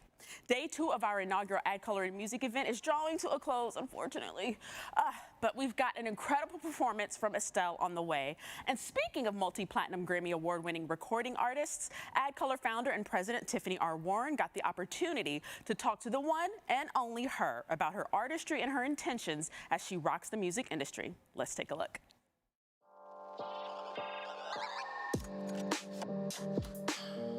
Hello, my name is Tiffany R. Warren. I am the founder and president of AdColor. I'm also the EVP, Chief Diversity and Inclusion Officer for Sony Music Group. This afternoon, I have the distinct pleasure of having a conversation with Grammy Award-winning, Golden Globe-nominated singer, songwriter, and musician, Her. She took the world by storm when she released her debut EP, Her Volume 1, and she hasn't stopped since. Please give Her an AdColor welcome. Hi. Hi, thank you for joining us. Thank you for having me. This is pretty special. We're launching AdColor in Music, and you are one of our first interviews, so history is being made. Wow, it's a pleasure and an honor. Well, thank you so much. So let's get started with the question you are most asked out of the way so we can get to the other questions, which is, you are often compared to Prince, and you're often asked to perform his songs. There are some obvious influences, of course, but how does it make you feel at the age of 23? And when I read that, I had to reread that. But at the age of 23, to be compared to such an incredible legend. That's crazy. You know, I'm a big Prince fan, and he's inspired me a lot. But I honestly, I can't believe it. It's like, it's surreal to me. But he's one of my favorites. So that's a huge, huge, huge compliment. Yeah. You know, often when individuals, and there's a lot of young professionals that are on, this broadcast and listening, particularly when they're starting out in the business, what's your advice when you have those types of comparisons? Because particularly when you're forming your own identity, what would be your advice to them? Well, I mean, you can't allow it to make you feel any pressure, you know, because named amongst people like that can put a huge pressure on you. But the reality of it is, I wouldn't even be in this position or for people to see me this way, if I tried to be somebody else, or if I was trying to live up to some kind of pressure, some kind of standard. And I'm really just trying to be me, and I'm inspired by so many different artists and legends, especially people like Prince, people like Stevie Wonder, Alicia Keys, Lauryn Hill. The list goes on. I'm really inspired by these people, but I'm finding my own sound, my own voice within these influences and these inspirations, and that's the goal, is to continue to be me and represent what I represent and who I am. So the key is really to just keep doing you, honestly. Yeah. Well, you reflect their influences beautifully. So thank you for that. I'm going to flex on your behalf a little bit, if you don't mind. You are both Grammy nominated for I Can't Breathe, an incredible song, and Golden Globe nominated for Fight for You. Does this moment have more meaning to you, or these accolades have more meaning to you when you were nominated for songs during a time where there seems to be a turning point in racial justice, because those songs speak to that? Absolutely. I mean, I hope it's a turning point. I feel like this is my contribution to it. And I feel like the timing is great. I never imagined that I could be making something like, what Marvin Gaye did back in the day with songs like What's Going On, or Nina Simone, or Sly and the Family Stone. I never imagined that I would be in the position to have this responsibility to talk about what's going on in the world today, and that people are actually listening to it and receiving it. I remember after I released I Can't Breathe, I did an interview with someone, and he was, I think he said his grandfather was a Jewish man. He was like 70 years old, and he didn't know that we were doing an interview, the grandfather, the father, the old man, and he said that he told his son, "Oh man, have you heard this song, I Can't Breathe? It really made me think. It made me think differently." And that was one of the most phenomenal stories to me, because it means that what I'm doing is actually making a difference. And I think I'm part of this movement and part of a generation that could change the landscape and change the narrative of what it means to be Black, especially in America. And that's dope. That's the goal. So I guess I'm fulfilling my destiny. I'm fulfilling what I'm to be doing. Also, it's beautiful because artists have a responsibility sometimes to archive what is going on in the moment. And I think the songs do that because it transcends generations. So, even the older man feeling it now, there's someone in the future that will be feeling it as well. So why was it important for you to go, beyond the Black square? And shout out to Brianna and Jamila from The Show Must Be Paused, and post about seeing who is actually on executive boards and executive teams. What made you want to speak to that action in particular in driving that initiative during this time? Well, when we talk about change, it starts within ourselves. We can sit there and complain about what's going on, but it starts within the people who are contributing to the problem. And when I saw some tweets and some posts about that, I was like, this is so true, because people can say Black Lives Matter. People can say, I fight for the Black community. I love Black people. I appreciate Black culture. And you say all these things, but then when it really comes down to it, when you're a boss or you're a leader and you are picking the people to contribute to your team and contributing to something that you're giving to the world, are you really giving Black people that opportunity? Are you really looking at who's qualified and not looking at skin color, based on who you hire? And also, do you appreciate the Black community, and do you actually look and see that, there is a lack in diversity in all of these corporations and in a lot of these companies? How can I help that? How can I make a difference and show more diversity in what I'm doing and how I'm leading? And that's really why I posted that and wanted to speak on that, because we can say that we're going to do something, but we really got to do it when it comes down to it. And you using your platform is especially important because of so many individuals that are behind your team. So you were speaking on behalf of your team, I'm sure. First and foremost, I offer my deepest sympathies during this difficult time, specifically around the horrific racist attacks on your beloved Asian community, particularly the elders. How does it feel as a woman of both Asian and African American descent to see what is going on with the anti-Asian attacks against, the most vulnerable of your community? And then secondarily, see that the media coverage has been very silent or very slow to report. It's very sickening, and it saddens me that we're not talking about it as much as we are. I've seen a few posts, and I've been following up since I'm not home right now. I've been really trying to follow up because it's hard to see what's really going on since it's not being it's not being talked about. So it's very sad. I'm just as much Filipino as I am Black, and it scares me because I have many family members who that could happen to. And that's all I think about. I think that's what we all think about. That could be me. That could be my dad. That could be my brother. That could be, my sister or whoever. So, I'm just trying to do what I can to fix the problem and see what's really going on and make people aware of it. Yeah, thank you for that. And, certainly for ADCOLOR, we have agents for ADCOLOR, and we'll be conducting some conversations about it because it's really important to get the word out and give people the tools to fight, these attacks. We talked about it a little bit before, but I wanted to get into, do you think having a diverse team impacts the marketing and success of your music, which has been very successful? Was it important for you to have reflections of who you are, what you stand for, your culture on your team? Oh, absolutely. I mean, as a team, we all have to be on the same page. We all have to have similar goals on what we're trying to accomplish. My managers, everybody that works on my team, I think, they know what's going on, and we all know that Black music is the foundation of American music, and we all are just lovers of music, and they're qualified, and that's what it comes down to. Are you qualified for what it is that we're trying to achieve, and do we all have the same goal, and do we relate, and they understand, and through every adversity, through any issue that we've had, and any lows that we've had on this journey, we've all been able to come together and work really hard and push past that and encourage each other. And I think that's the key, that sense of community and that strong foundation absolutely is a reflection of who I am and what I stand for.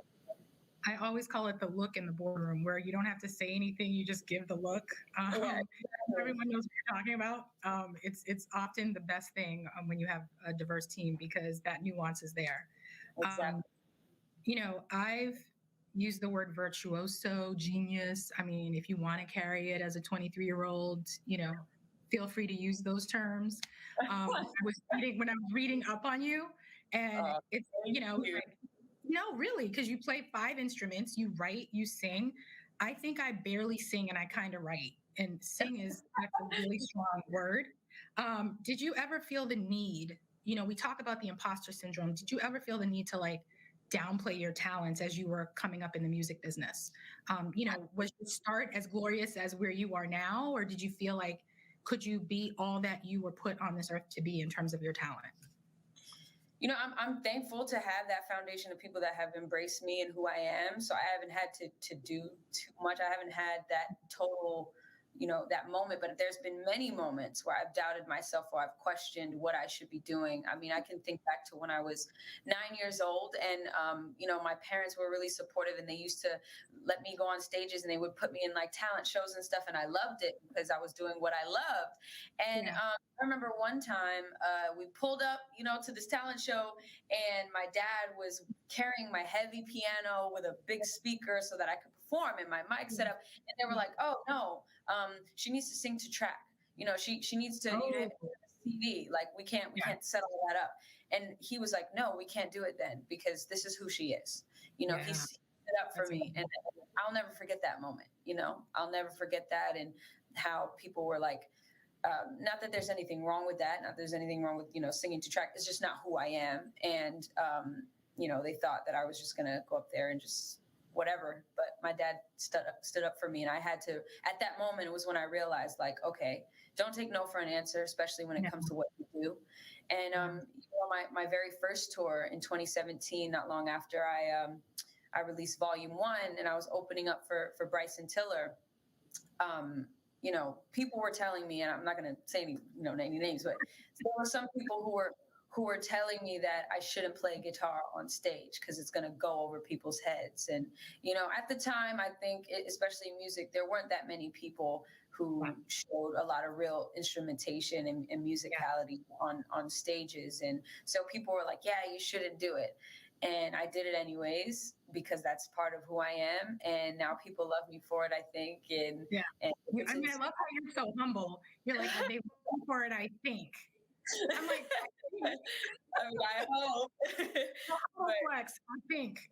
And people now are inspired to play the guitar. People tell me all the time, "Oh, I want to play guitar like you." I want to be able to shred, and especially Black women, and that is the goal. So, I've had to really not take no for an answer, and do me and do really what I want to do. Well, a couple things. Can we just give a shout out to all the parents for the classic talent show Pull Up? Because that is a moment.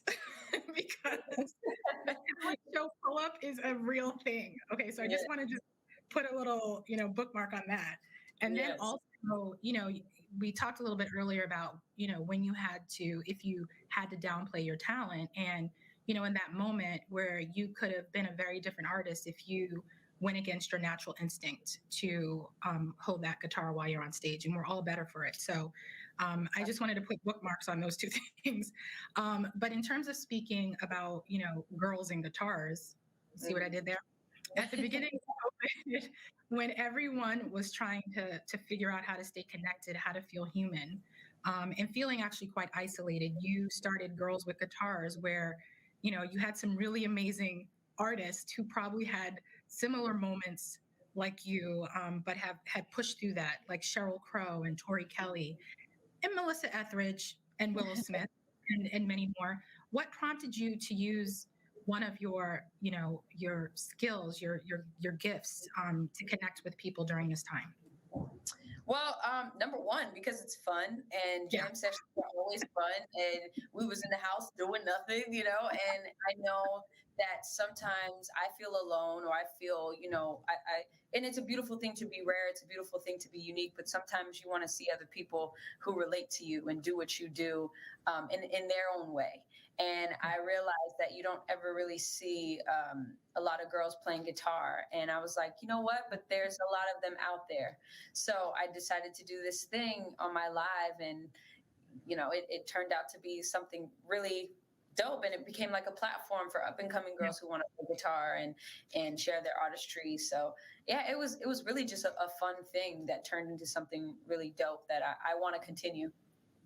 Yeah, and I would even say specifically, you were saying you don't see a lot of women, but I would even say women of color. You kind of broke through. It's like, that classic, like, those stereotypes that people hold for particular communities. And so, yeah, playing the guitar and girl often don't go together, or you haven't seen it in particular with women of color. So you've pushed through a couple of, glass ceilings in that aspect. Yes, of course. I told you I'm going to flex on you, so it's going to happen in each question. So just be prepared. But you talked about this a little bit, and earlier about the importance of R&B music, and so there were headlines. I mean, constantly people are saying R&B music is dead. I feel a certain way because R&B music is American music and is the foundation for so many different types of music. Absolutely. And I think your love of this, and obviously you could be in so many different genres, but your love of R&B music prompted you to start the Lights On Festival. Was that specific to making people fall in love again with it, or what was your impetus to start that? I don't think anybody ever fell out of love with it. I agree.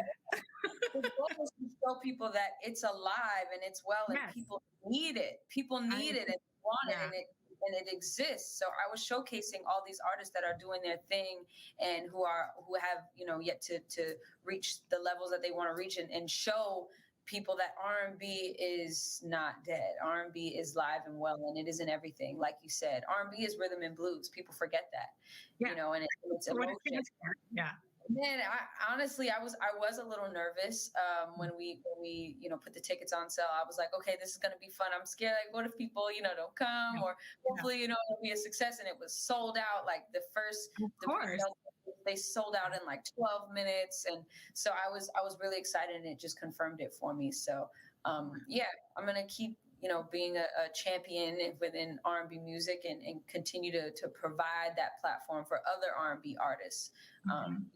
Sometimes it does get lost. Sometimes it does get counted out, and it's the foundation. Yeah, and I think it's so powerful that you stepped into the industry and immediately turned around and said, I have this this sign in the back of me. The minute you rose up, you reach back. And obviously that comes from probably not only your upbringing, but the power of seeing your platform and using it immediately to bring other people along with you. So, I probably would have like 26 other questions for you, but I'll just end here because this is the beginning, I think, of a beautiful relationship with ADCOLOR and music.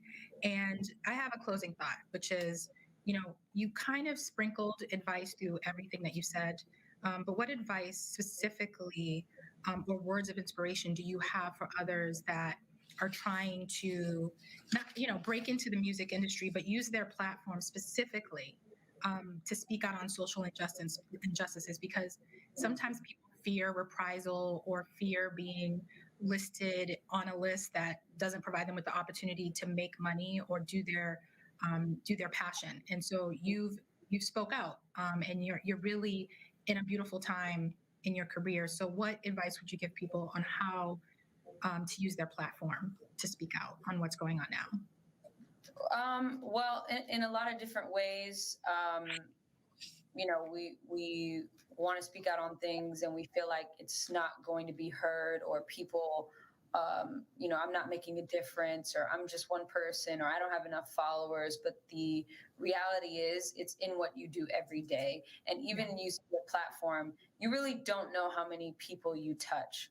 Like I can't stress enough that likes and comments are not a reflection of what we really do and who we really impact. And I think sometimes that we forget that. But honestly, like when you're posting these things, you never know who you're giving wisdom to.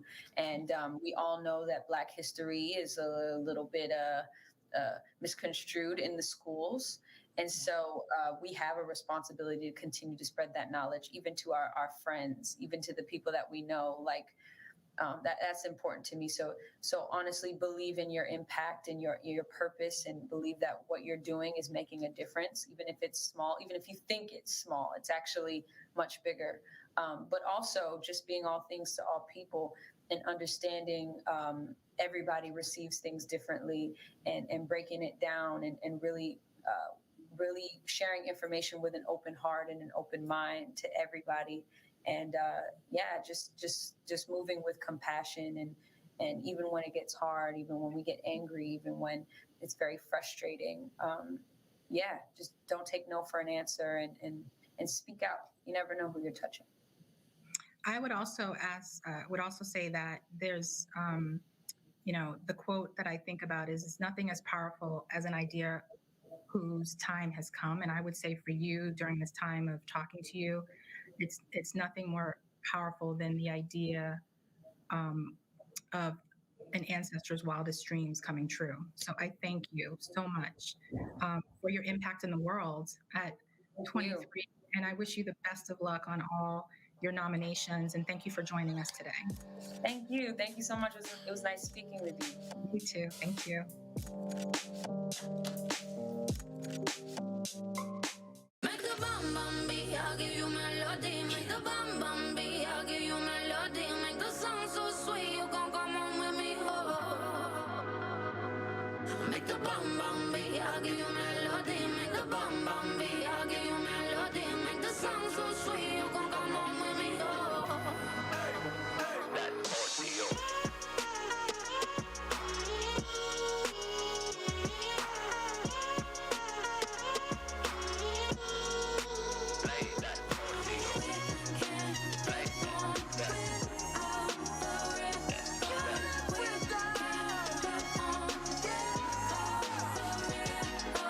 We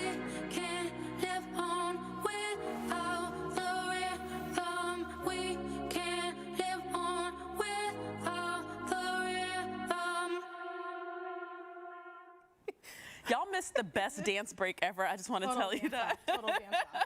And like, of course, we have fun backstage and here, you know, in between the panels. But Tiff, you were really having a moment with her, whom I absolutely love and adore. And we are so grateful to her and all the powerful panelists we heard from over the past 2 days at our very first ever ADCOLOR in Music event. Well, thank you, Dana. Thank you for having me. You. Thank you for having me. And thanks to everyone who joined us today and yesterday. It's been absolutely thrilling to hear from all of you through social media and text messages about how much you're connecting with what we're hearing in this forum. ADCOLOR Music is here to bring diversity, equity, and inclusion into the music industry and center this conversation once and for all. And everyone who's watching this right now has their own way of doing that. By sharing our stories and building out strategies together, this industry can change the way the world thinks about every kind of community. And so many thought leaders have said this year at different moments about different events, how are you going to love Black culture but not love Black people? How are you going to sing along with John Legend but then look away when Black people are killed just for being Black? How are you going to dance to Black music in a club and not stand by Asian Americans are being assaulted in the streets?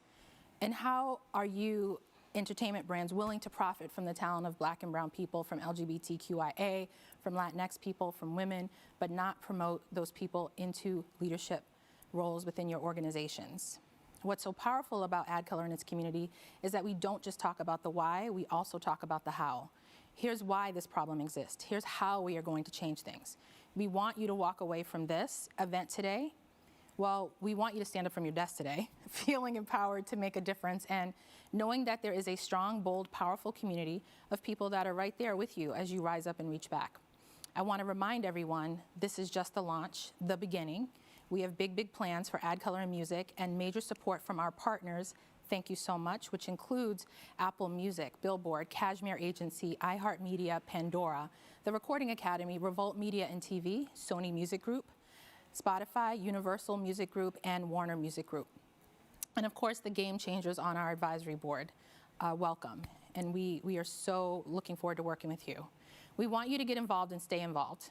So if you haven't already, make sure to join the ADCOLOR community. Set up a free profile right on the website that you're on right now, and we'll keep you connected. And of course, this is Grammy weekend, and all eyes will be on the Grammys. Yes. To see how the Academy carries off music's biggest night during, obviously, these compromised times. But we know these innovators will get it done. As you're watching and listening, please keep in mind all that you've heard over the past 2 days and ask yourself how you can rise up and reach back and help us change the world. Now that was a challenge, everyone. So it is on, all right? Thank you for being a part of ADCOLOR in Music. We cannot wait to rock out with you again. We're going to end this event with music, of course. So here's multi-platinum recording artist, Estelle. Thank you. They told us we wouldn't get here. Now those who said that we would get here only over their dead bodies. Well, all the world today knows that we are here and we are standing before the forces of power. Is there anybody here? Is there anybody here? Oh, that can say no matter how much you play a hate. It was the blood that. Oh, it was the.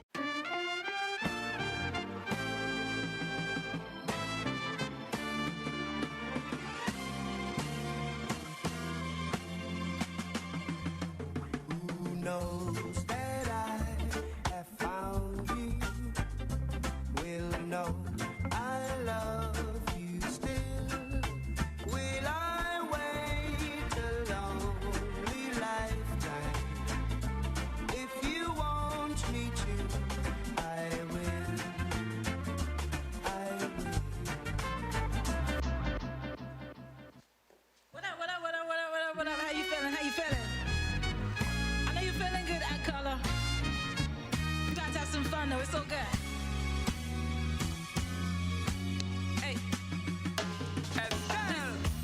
If I was to tell you just how much I need you, would you come tonight? Listen, or would you not believe me? Cause I love that easy never turns out right. I said I'm trying to change the rules. You deserve something good in your life. Yeah, we've waited for far too long. Come get your blessings, baby. Won't you come?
Work it out, work it out. How you feeling, ADCOLOR? Hope you having fun. I am. We about to get a little better, a little better. Hey, I know you watching at home or wherever you are. We're gonna vibes out today or tonight. We having fun. Hey, listen. Hit me up on the low. Don't you stop when we go, yeah. Keep me on tippy toes now. You love that thing when it poke out. You see when I'm walking away. You fiend and you want me to stay. Let's leave, get away for the day. Top floor reservations, we could get comfortable. I get you comfortable. I'll show you something. Twist up that antidote. Show me that animal. Go ahead and give it all to me, baby. No one in the world. No one in the world. No one in the world can love you better, better than I. They try, but I am better, better. I said no one loves you better, better. No one loves you better, better. I bet I want boy better for me. Hey, I bet I want boy better for me. Yeah, I bet I want boy better for me, better for me. Yeah, better for me. Yeah, I bet I want boy better for me. Hey, I bet I want boy better for me. Hey, I bet I want boy better for me. Yeah, you the one boy better for me. Listen, no one in the world, no one in the world, yeah, no one in the world can love you better, better than I. They try, but I am better, better than They try, but I am better, better. You give me the sweetest taboo. That's why I'm in love with you. You give me the sweetest taboo. That's why I can love you better, better.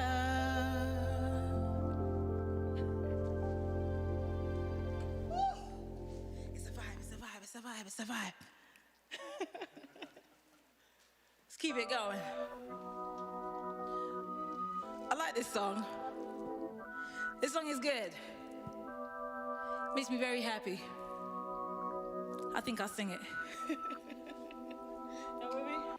Come on. Take me on a trip, I'd like to. I wanna go. Take me to New York, I'd love to see LA. I really want to come kick it with you. You'll be my American boy. He said, hey sister, it's really, really nice to meet ya. I just met this fight for something, guy that's just my type. I like the way he's speaking, his confidence is peaking. Don't like his baggy jeans, I'ma like what's underneath them. And no, I ain't been to MIA. I heard the Cali never rains and New York's wide awake. First let's see the West End, I'll show you to my brethren. I'm liking this American boy. Take me on a trip, I'd like to. I wanna go. Take me to New York, I'd love to. I really want to come kick it with you. You'll be my American boy. American say, everybody sing la la. Hey, everybody sing whoa la la. You'll be my American boy. Can we get away this weekend? Take me to Broadway. Let's go shopping, maybe then we'll go to a cafe. Let's go on the subway. Take me to your hood. I used to live in Brooklyn and I know you know it too. Dressed in all your fancy clothes. Sneakers looking fresh to death. I'm loving on show toes. Walking out, walking tall, that slick talk. I'm liking this American boy. Take me on a trip, I'd like to. I wanna go. Take me to New York, I'd love to. Yeah, I really want to come kick it with you. You'll be my American boy.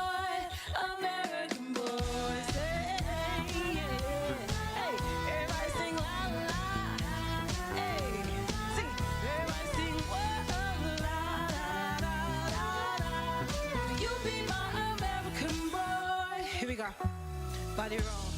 Could you be my love, my love? Could you be my love, yeah? Could you be my love, my love? You be my American boy, American boy. Y'all, I wanna go someday. Listen, I wanna see I really want to come kick it with you. You be my American. Oh, yeah. Woo, baby. It's different when you gotta sing it to cameras. It's just different. We in our vibe today. So if you can see me, I want you to clap. Just have fun with us. Let's go. Sing along. She wakes up early every morning. Say what? Just to do her hair now. Because she cares, y'all. Her day wouldn't be right without her makeup. I gotta have my face beat. I do. She's just like you and me. But she's homeless. She's homeless. And help where you can, yeah. And she stands there. Work it out, work it out. La da dee, la da da. La da da. La da da. Work it out, work it out, work it out. Come on, come on. Now I'm just gonna have some fun. When I sing, even though I can't hear you sing, I want you to sing with me. You ready? You ready? You ready? Here we go, here we go. You guys sing. Whoa.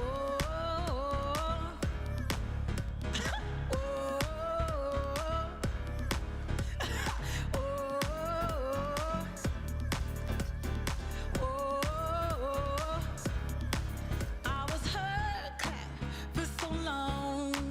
Doesn't matter who was right, doesn't matter who was wrong. All that matters is I'm back where I belong. Yeah, I got back up, 'cause I was down. I was looking everywhere in the wrong affairs, and then I opened up my eyes and I realized that I got something good for you, baby. I said I got something good for you, baby. I got it, oh, I got it. I got it, oh, I got it, oh. I got something good for you, baby. I said I got something good, baby. I got it, boy. I got it. I got it. I got it. And it's my bassist Kenny, and it's my keyboardist Josh. And normally they can sing better than this. So sing, oh, hey, oh. For the rest, they can't sing, of my life. All this good I gotta use, ain't nothing more to lose. I feel better now. I'm back where I belong. Yeah. See the thing about my love, there's a price you got to pay.